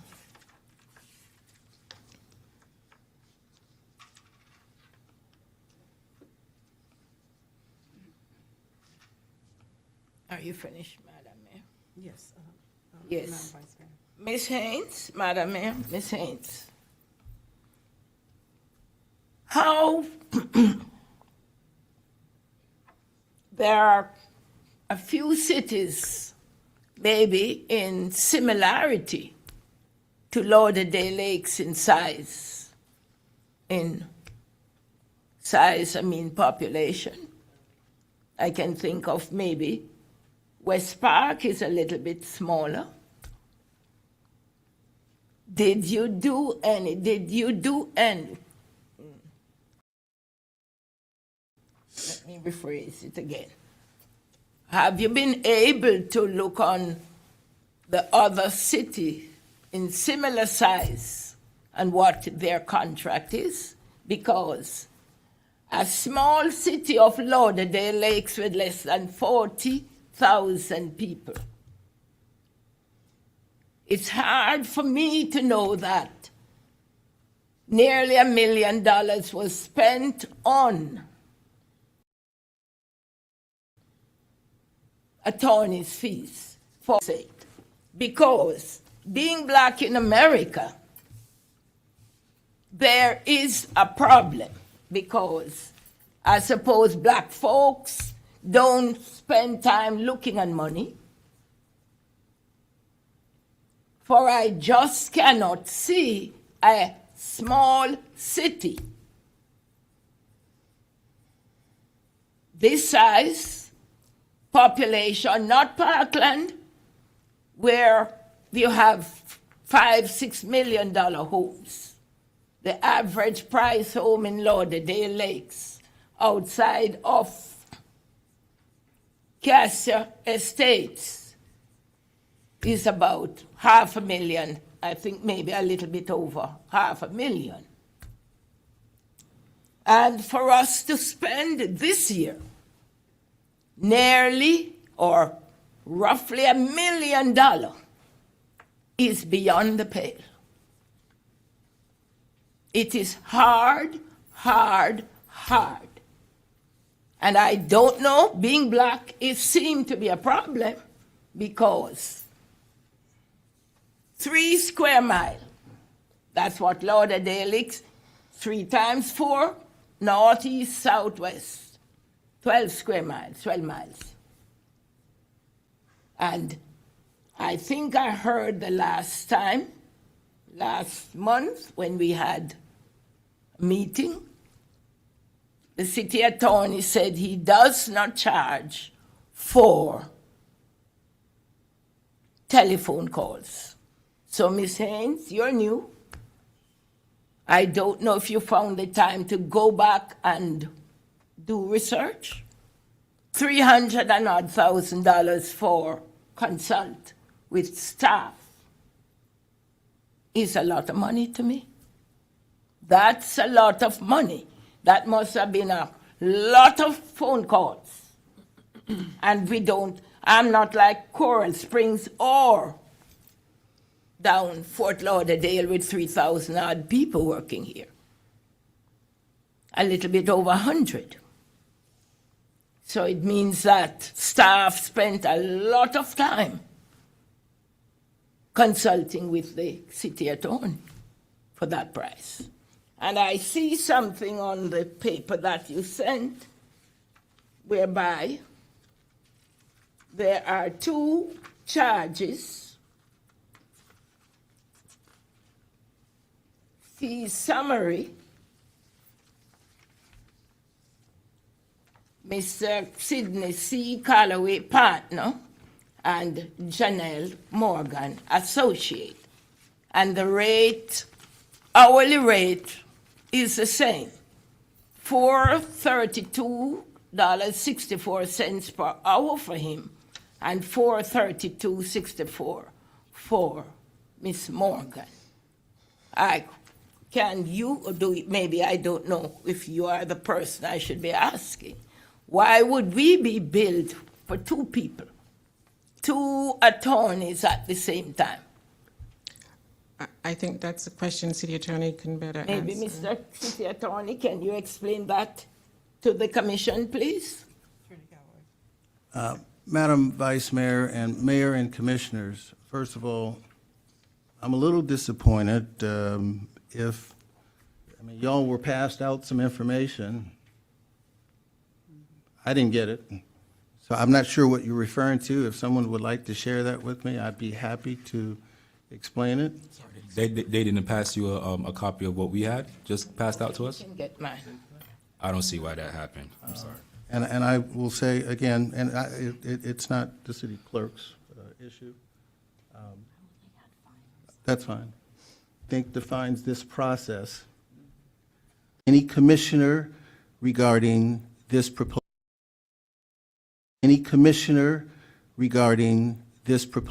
contract. No one has called me. Ms. Haynes hasn't called me to say, let's talk about your contract. I've had one conversation with her in person, and she described what her concerns were, I went to the contract language that applies, and I pointed that out to her, and notwithstanding, she arrives at the same position. This use of the word consultations. Let me just kind of paint a picture. If you want to talk about a consultation, come and get a consultation. What does that include? You go sit down with the lawyer. Sometimes they'll charge you for the consultation. They'll do it for free. That consultation will usually be anywhere from 30 to 40, maybe 60 minutes. If you go back to that same lawyer after additional questions, or you wanted them to do additional work, or you wanted them to read additional documents, or you wanted them to do additional work, or you wanted them to read additional documents, or you wanted them to think, and a lawyer is characterized not by what their hands do, but what their mind does. And if you ask them to work beyond what is beyond the focus of that one consultation, they're going to say, we need to have an agreement for me to represent you.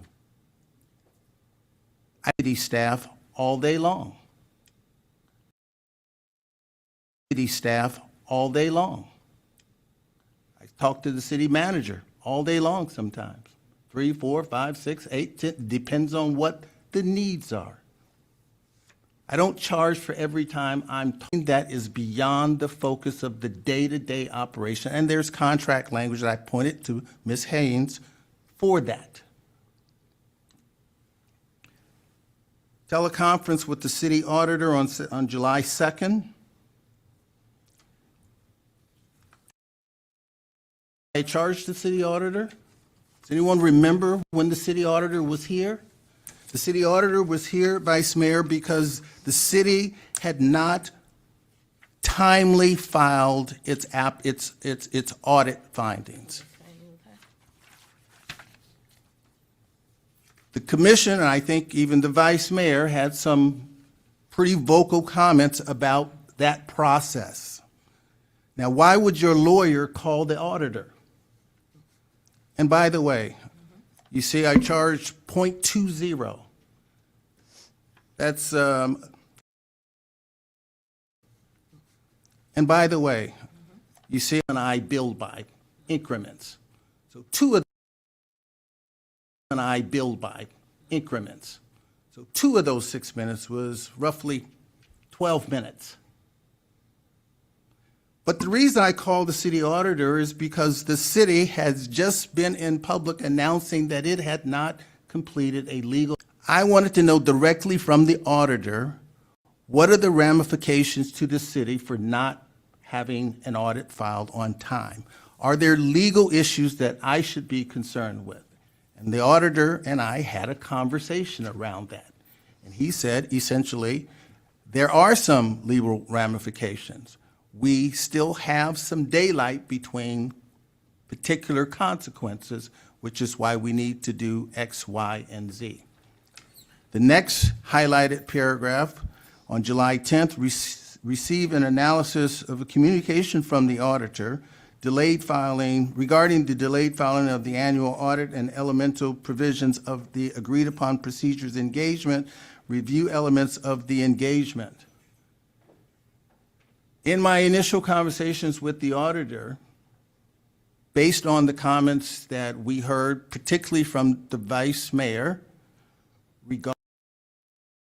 regarding a forensic audit, one of the things, again, that I was concerned with was the ramifications of a forensic audit or some other alternative. And so I was asking the auditor,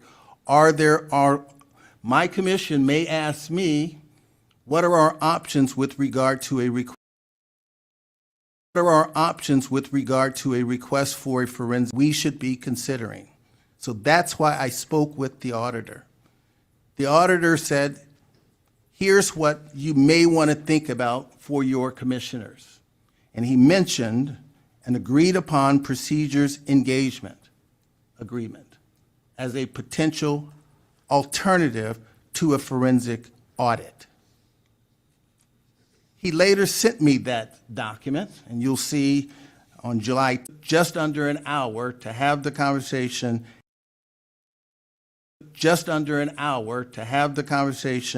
and to read the document. Now, that's to answer the Vice Mayor's question. If you look at the other items from July 1 through July 25th, and again, Ms. Haynes sent me her dispute on this document. I sent her a memorandum addressing every single item that she pointed to. I don't know if you received from her my memorandum to her explaining why those charges were made.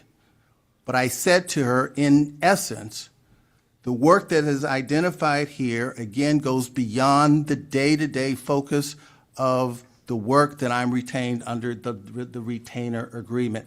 That is why it is billed. In fact, I took almost 4 hours to draft an initial memorandum addressing her concerns to her.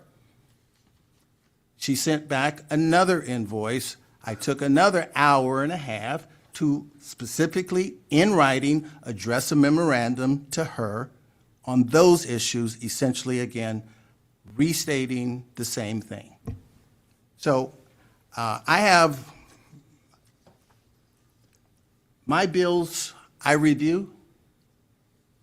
There are sometimes there's an issue on a bill from clients altogether, and I'm happy to discuss those bills, and I'm happy to resolve those bills. For the bills that she has sent back, I don't have any issue with these bills. I looked at them, and I addressed them to her. She's chosen to review a part of the contract with the exclusion of the part that actually matters. Work that requires a focus above and beyond the routine day-to-day operations. There's some specific matters relating to complex research, et cetera, et cetera. I don't have it in front of me now, but I took the time to address that to her in writing. I'm disappointed if she has not provided y'all with that. As for the proposed contract, I said to Ms. Haynes, and I've said to anyone else who listens, when I came here in 2018, I had a $270,000 contract. That contract, again, represented the work and the budget of a city attorney who had been here for 30 years and left problems that I inherited. The contract that I'm proposing now, and well, I'll just put a plug in it. I had an inexperienced commission at the time. I was not 100% familiar with the city as I am now. The commission engaged me in 2022 on 3 matters that has resulted in these expenditures relating to litigation cost. What I have proposed in the contract before us is a $600,000 contract, which is consistent, I believe, with the closest comparable city to Lauderdale Lakes, which is North Lauderdale. I've essentially proposed a base retainer of $420,000. That retainer covers everything with the exception of 3 items. 1, general litigation. 1, general litigation.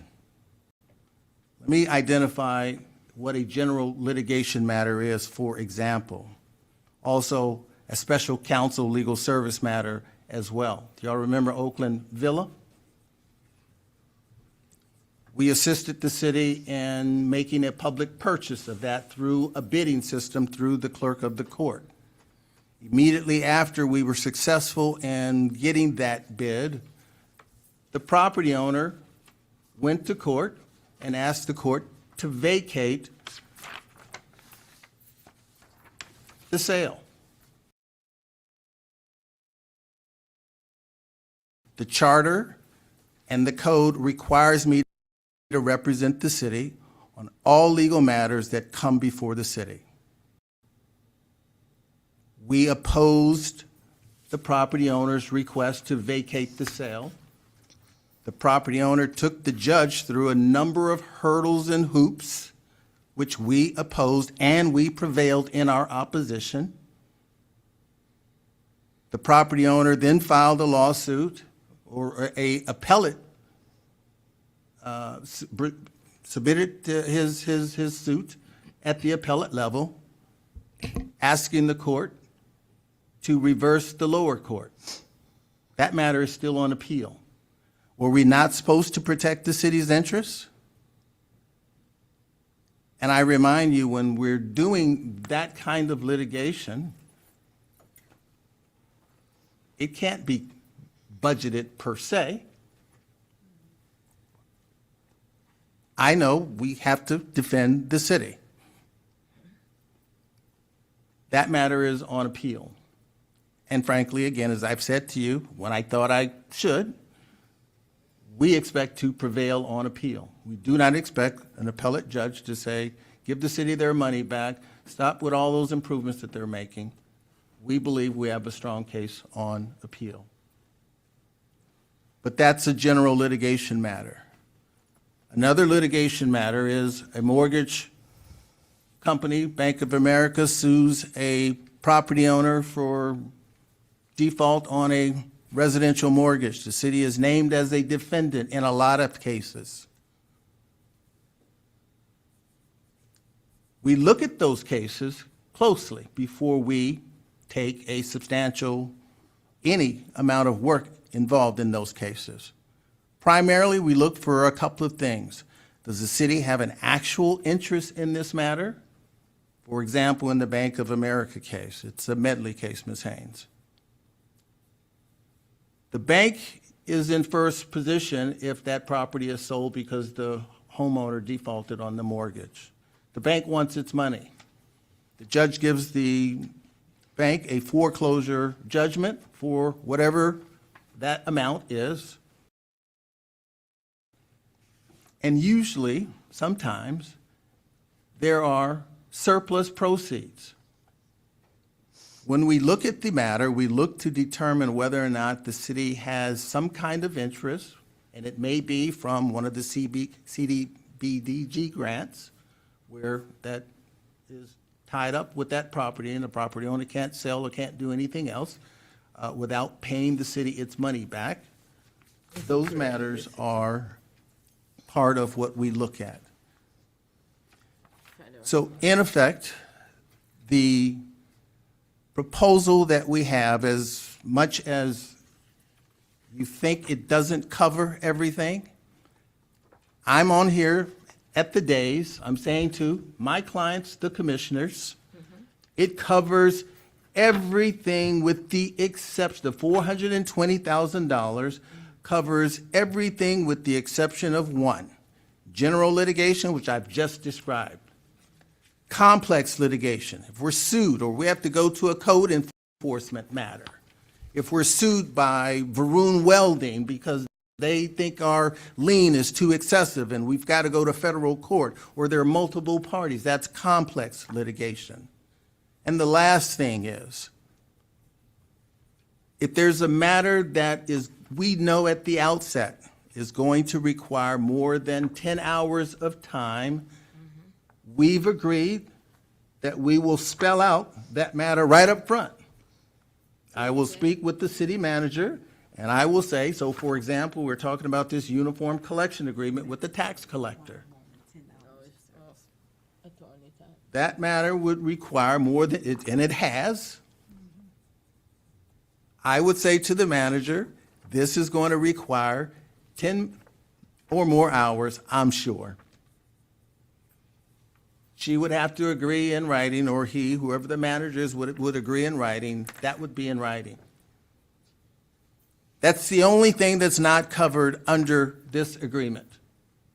General litigation, complex litigation, and special counsel legal services, as I've just described. Special, say it again, special counsel, Special counsel legal services.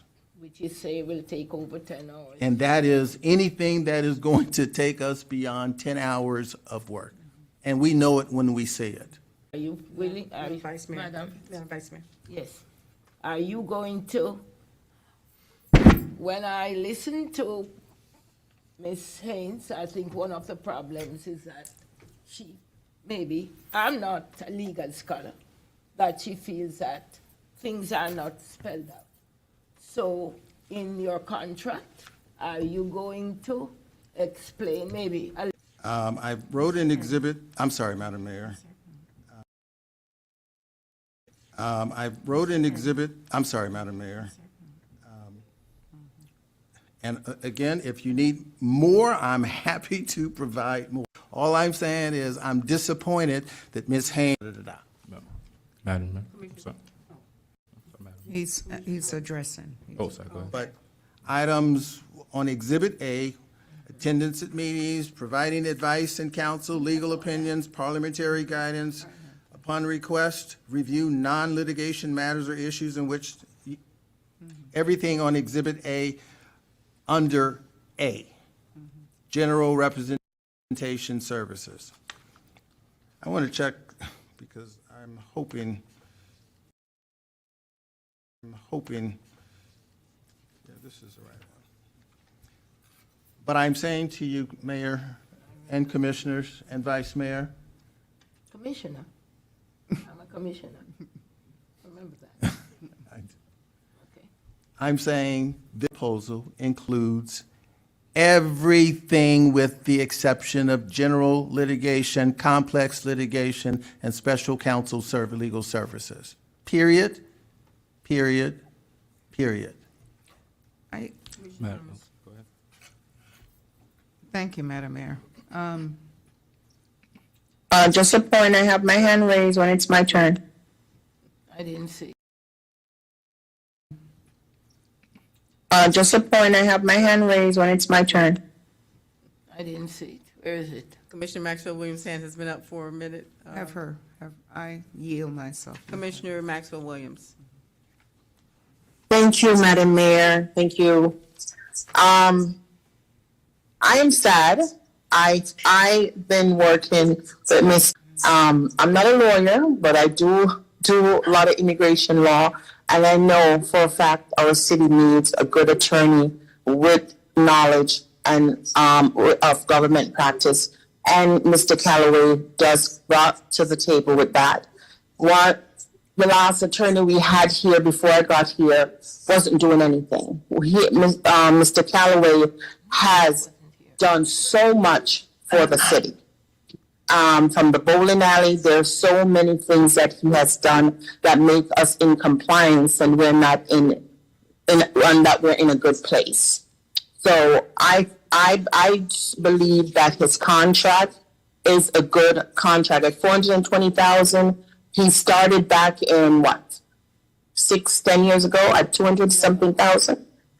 And this young man, old man, has been working very hard for the city.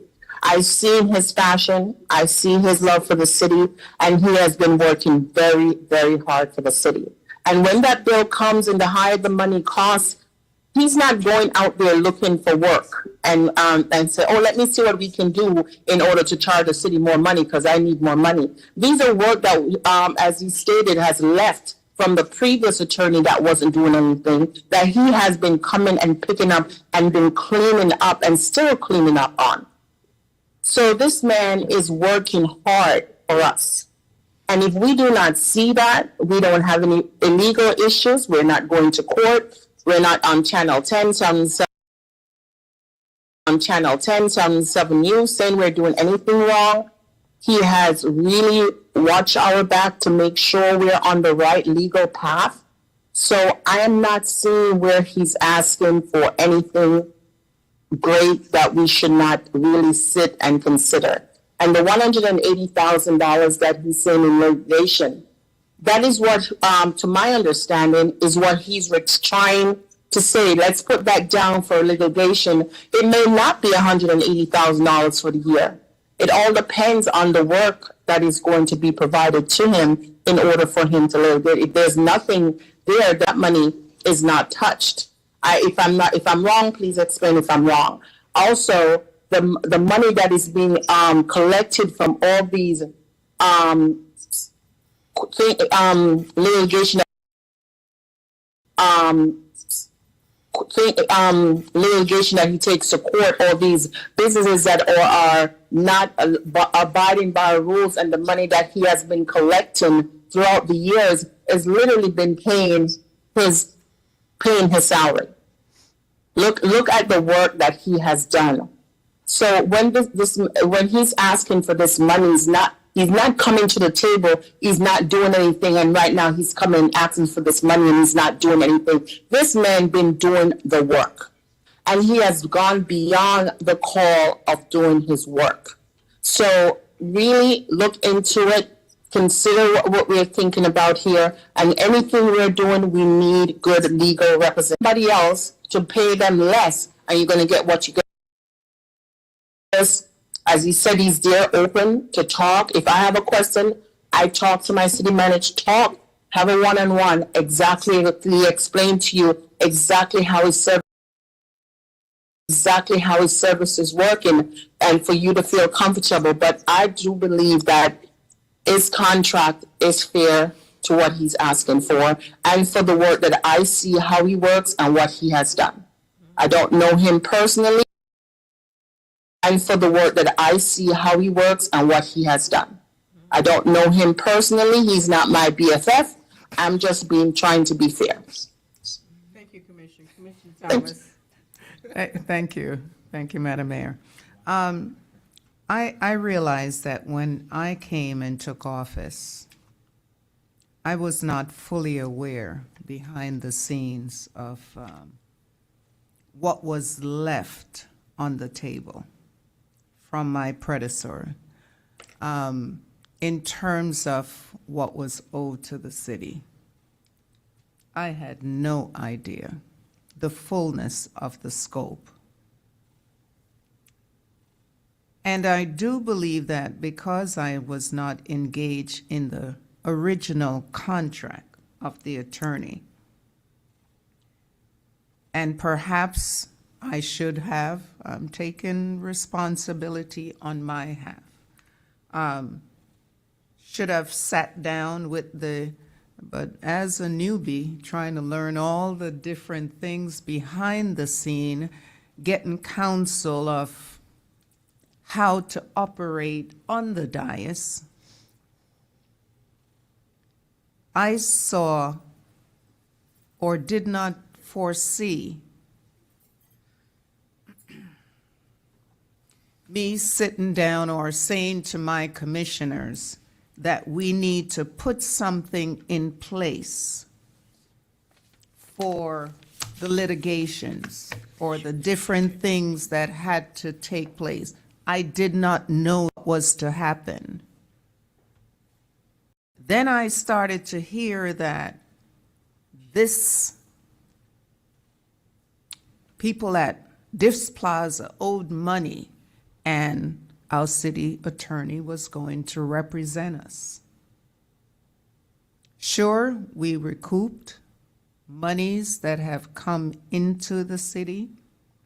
He has fought well for us on our behalf. Did we put something in place to say, this is how much litigation, or halt, stop? Stop what we're doing, because this is getting out of transition since I've sat in this seat. A lot of transition. And so I believe we're at the state whereby we could move forward. Yes, I understand the size of the city. I understand how much people are making. I'm not that far from them. But I do understand. Thank you. I'm sorry, Madam Mayor, you said not far from them. What does that mean? Commissioner Maxwell Williams, hold on, please. I apologize, I'm sorry. And so I believe we are starting at a place whereby he is open. I sat down and spoke with, and I had questions for Mr. Callaway. And he was frank with me to sit down and say, what about this? What about that? And I do believe starting out, this is a good way. There's been so much litigation from different ones. I believe we're at a state now whereby things are starting. It's like the car that could. No, there's problems. Let's get the car rolling. Let's get it on 4 wheels so that it can start now, get to where. Is there problems within what was built? There's a few there that perhaps need looking at. But I do believe that Mr. Callaway has the city's best in contract, should be looked at by my commission and be considered, because we're moving forward. He's darn good in what he does. I even asked him the question, do you think you've outgrown the city?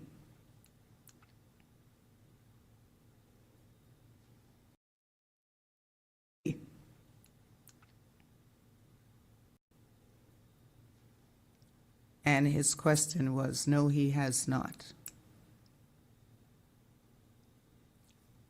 For the years of service that he has, training others in order to reach to where he's at, I think he has a general heart in order to give back to the city and fight on behalf. I do believe this is. And in 2018, I'm so sorry. Commissioner Harrison. All right. Thank you, Madam Mayor. My question is for Ms. Haynes. The 2 memos that the city attorney sent to you, was that circulated through the commission? City attorney responded to my questions on some of the invoices that I was disputing. That was copied to the city manager. No, that was not circulated. And I'm going to add to that as the chief financial officer for the city, I review every contract that relates to an invoice before I approve that invoice for payment. I have not questioned any invoices related to litigation. But this contract that the city attorney has been working under up until September, under Exhibit A, it speaks of covering contracts, liens, other matters that were billed to the city. That was the basis on which I questioned those invoices. City attorney responded explaining that those invoices were billed because of the time spent on those issues. Nothing in this contract speaks to that. The contract as it is written currently makes the city attorney, the judge, and the prosecutor. And so, as the chief financial officer of the city, it is my responsibility to ensure that bills that are paid are in line with what is on the contract. So I just wanted to put that on the record. Madam Mayor. Thank you. Well, I asked because if there's some verbiage of him trying to state what it is or why he charged that way, I think it would have been fair for us to see that. I would be happy to. I can forward those emails. Please, thank you. And Madam Mayor, if I may. So my comments are kind of multifaceted. First of all, litigation is not cheap. Litigation is not cheap, especially if you have good litigation. And I think, thankfully, in favor of our city attorney at this point, he does have a track record of performance. In regards to from what we're seeing here with the basic elements of what's being proposed, it sounds like we're at a better place than what we had last time. 420,000 covering everything that we're going to use him for, and 180,000 is going to be for general litigation. So to me, that's the biggest difference that I like to see, that we're actually budgeting for litigation. But also, I also appreciate that out of 10 hours, if he's going beyond that, he has to come to us for permission to go after that line of work. Is that correct? Out of 10 hours, if he's going beyond that, he has to, and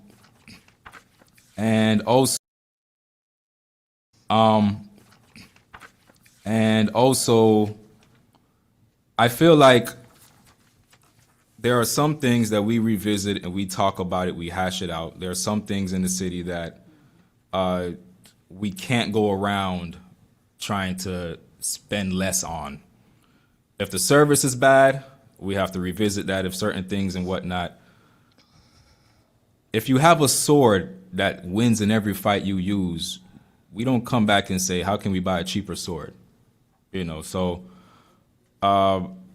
based off of what I'm looking at here, I think we're at a better place than we were last time. I think based off of what's out there for attorneys at this level, performing at this level, I think it's still a good rate. And for the 180,000 that's budgeted for general litigation, I'm satisfied with the fact that we at least have some type of budget to work on, so we can watch this over time to make sure if we're getting close to it or if we're going over. And again, that's budgeted 420,000. So 420,000. So at this moment right now, I am in agreement with this. And again, if I had any complaints and I don't know, Ms. Haynes, do you have, you probably just, I know you kind of just started, but I haven't heard any complaints as far as the performance of our city attorney. I don't know Mr. Calloway. We've had maybe 2 conversations. I've heard glowing comments to ensure Yes, ma'am. that the funds that are going out the door are legitimately going out the door. Yes, ma'am. I reviewed this contract, and this contract is the basis on which I question some of the invoices that were submitted to the city. Right. Well, through you, Madam Mayor, I want to suggest give Mr. Calloway a call and see how you guys can come to an understanding with clarifying what's in the verbiage. But out of all of the things that we're trying to cut costs on, because we know we can do better in cost and performance, I just don't see that. I just don't see that here. I think it's fair. I think the last contract we had, there was no reins, there was no guardrails, or not enough. And I think, Ms. Haynes, you've done a good job in making him present to you something with a little more guardrails. You've done a good job in making him present to you something with a little more guardrails. So I'm in agreement with what you guys came up with. Thank you, Madam Mayor. Back in 2018, when we did the interviewing for Ace Calloway and the Schultz team, was that Mr. Calloway talked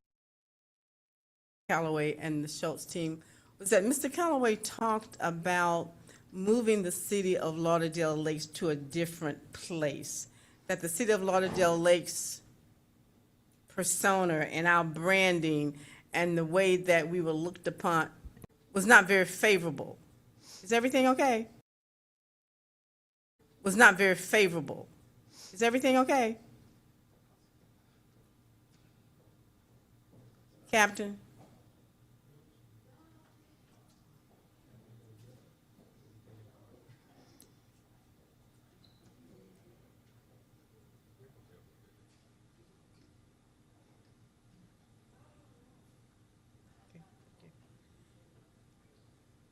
The city of Lauderdale Lakes was in a different place as far as the perception and how the community saw us and how residents saw us, and how at the time was that he wanted to, he wanted to move the city of Lauderdale Lakes into a positive place. Of course, we asked the financial questions and we talked about what he could do for the city financially.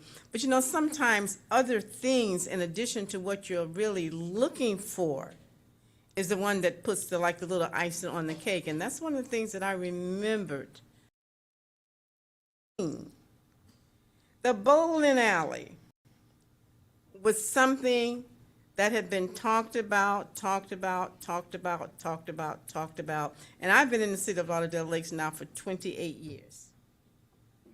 And the previous city attorney would go to court, he come back and said there was a stay, I guess I'm using the right legal term, that there was a stay or continuation, he would come back, and nothing was accomplished, absolutely nothing was accomplished. And this basically was on every absolutely nothing was accomplished. And this basically was on everything that he went to court for. That basically we did not see the light of day. So since we decided to go with, the commission decided to go with Shuck, look financially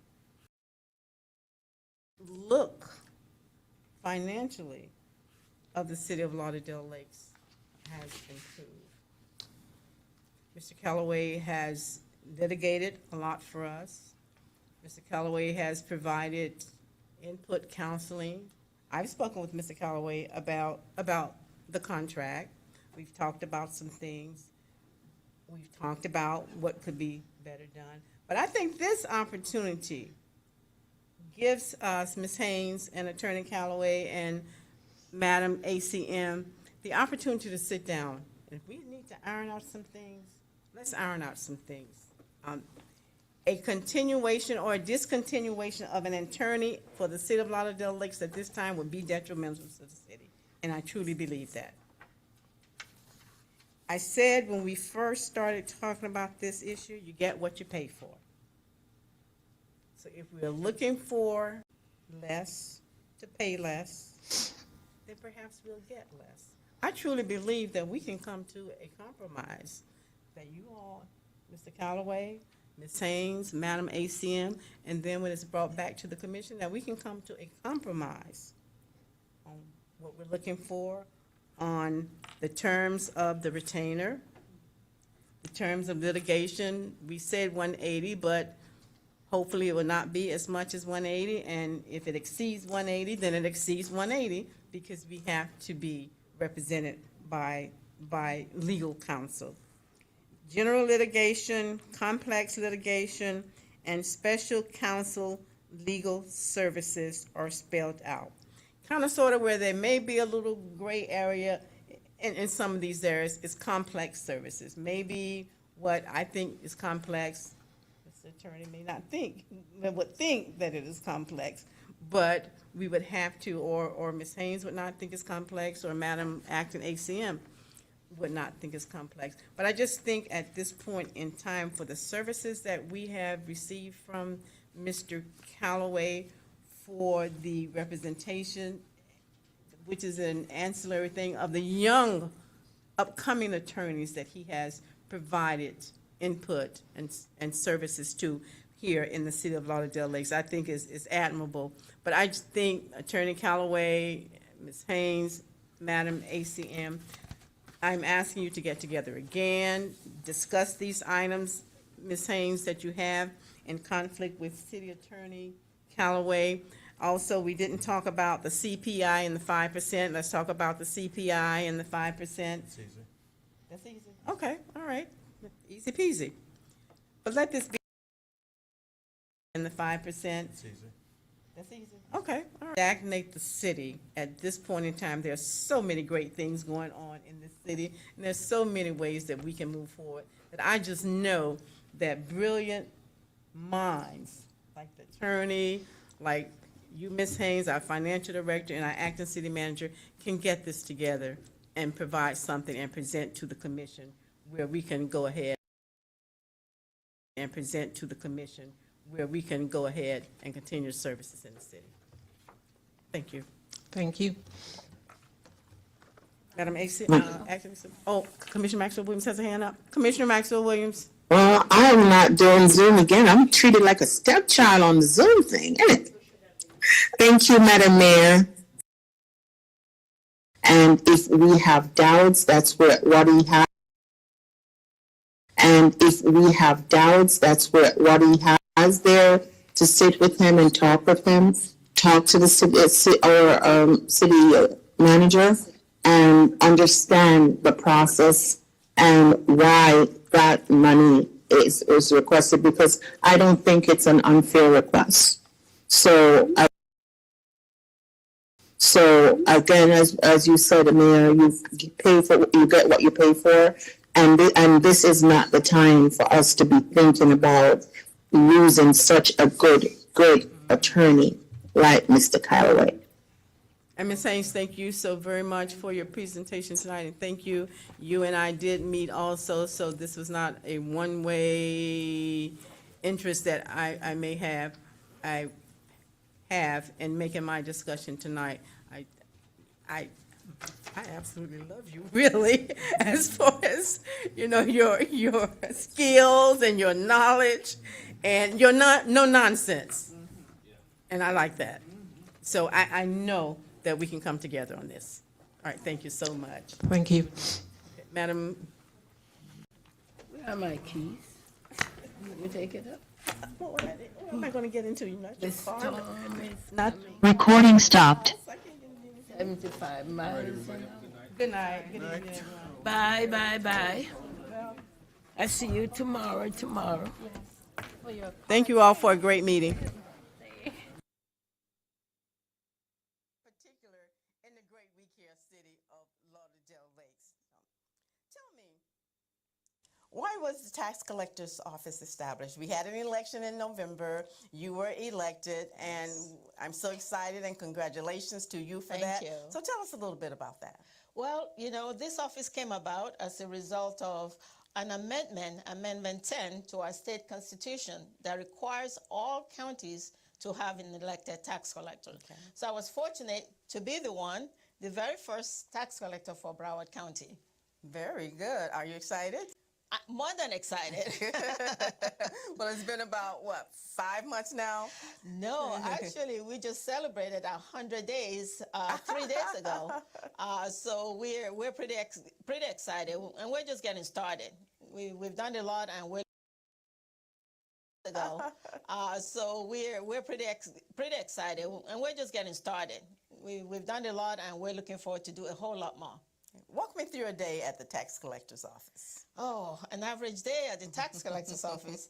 For me, this is what I love the most about my job. So I go in with a set of priorities that changes by the hour, depending on the needs of the community, the needs of my staff, and the needs of the constituents and the elected officials and the city managers. So I have a lot of conversations during the day, and I'm engaged. I believe we were just talking about doing some text this morning, being on camera for some other things that we're working on.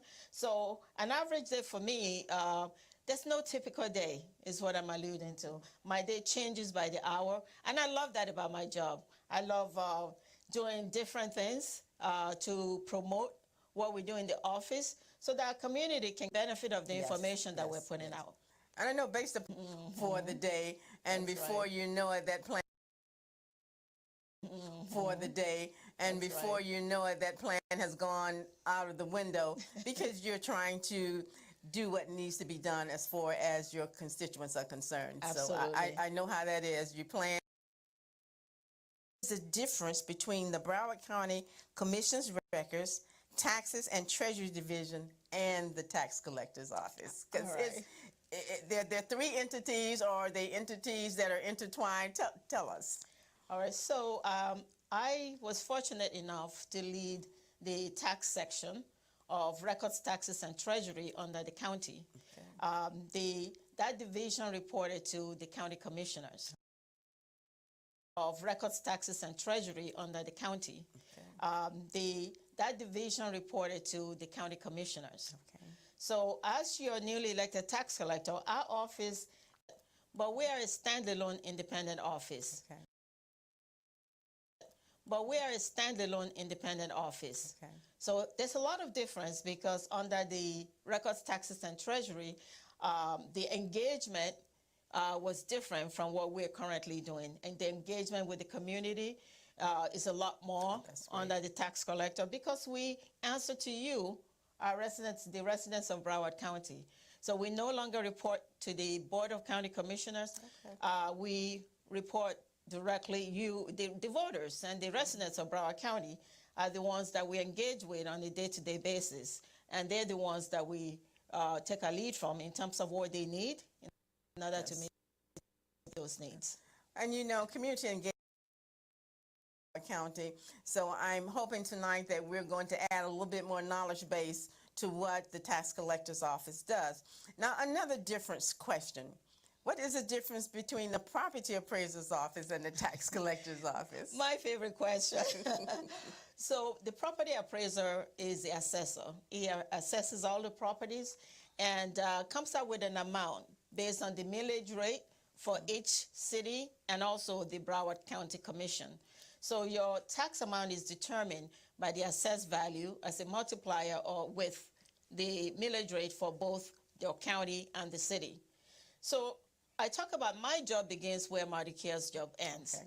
Once it determines the amount, then I am responsible for sending out the bills. We send out about 1 million bills every year, and also to collect the payments. So I mail out the bills, I collect the payments, and I deliver it to all the taxing authorities that need that money to fund services across the county. And we have several ways of making your payment. For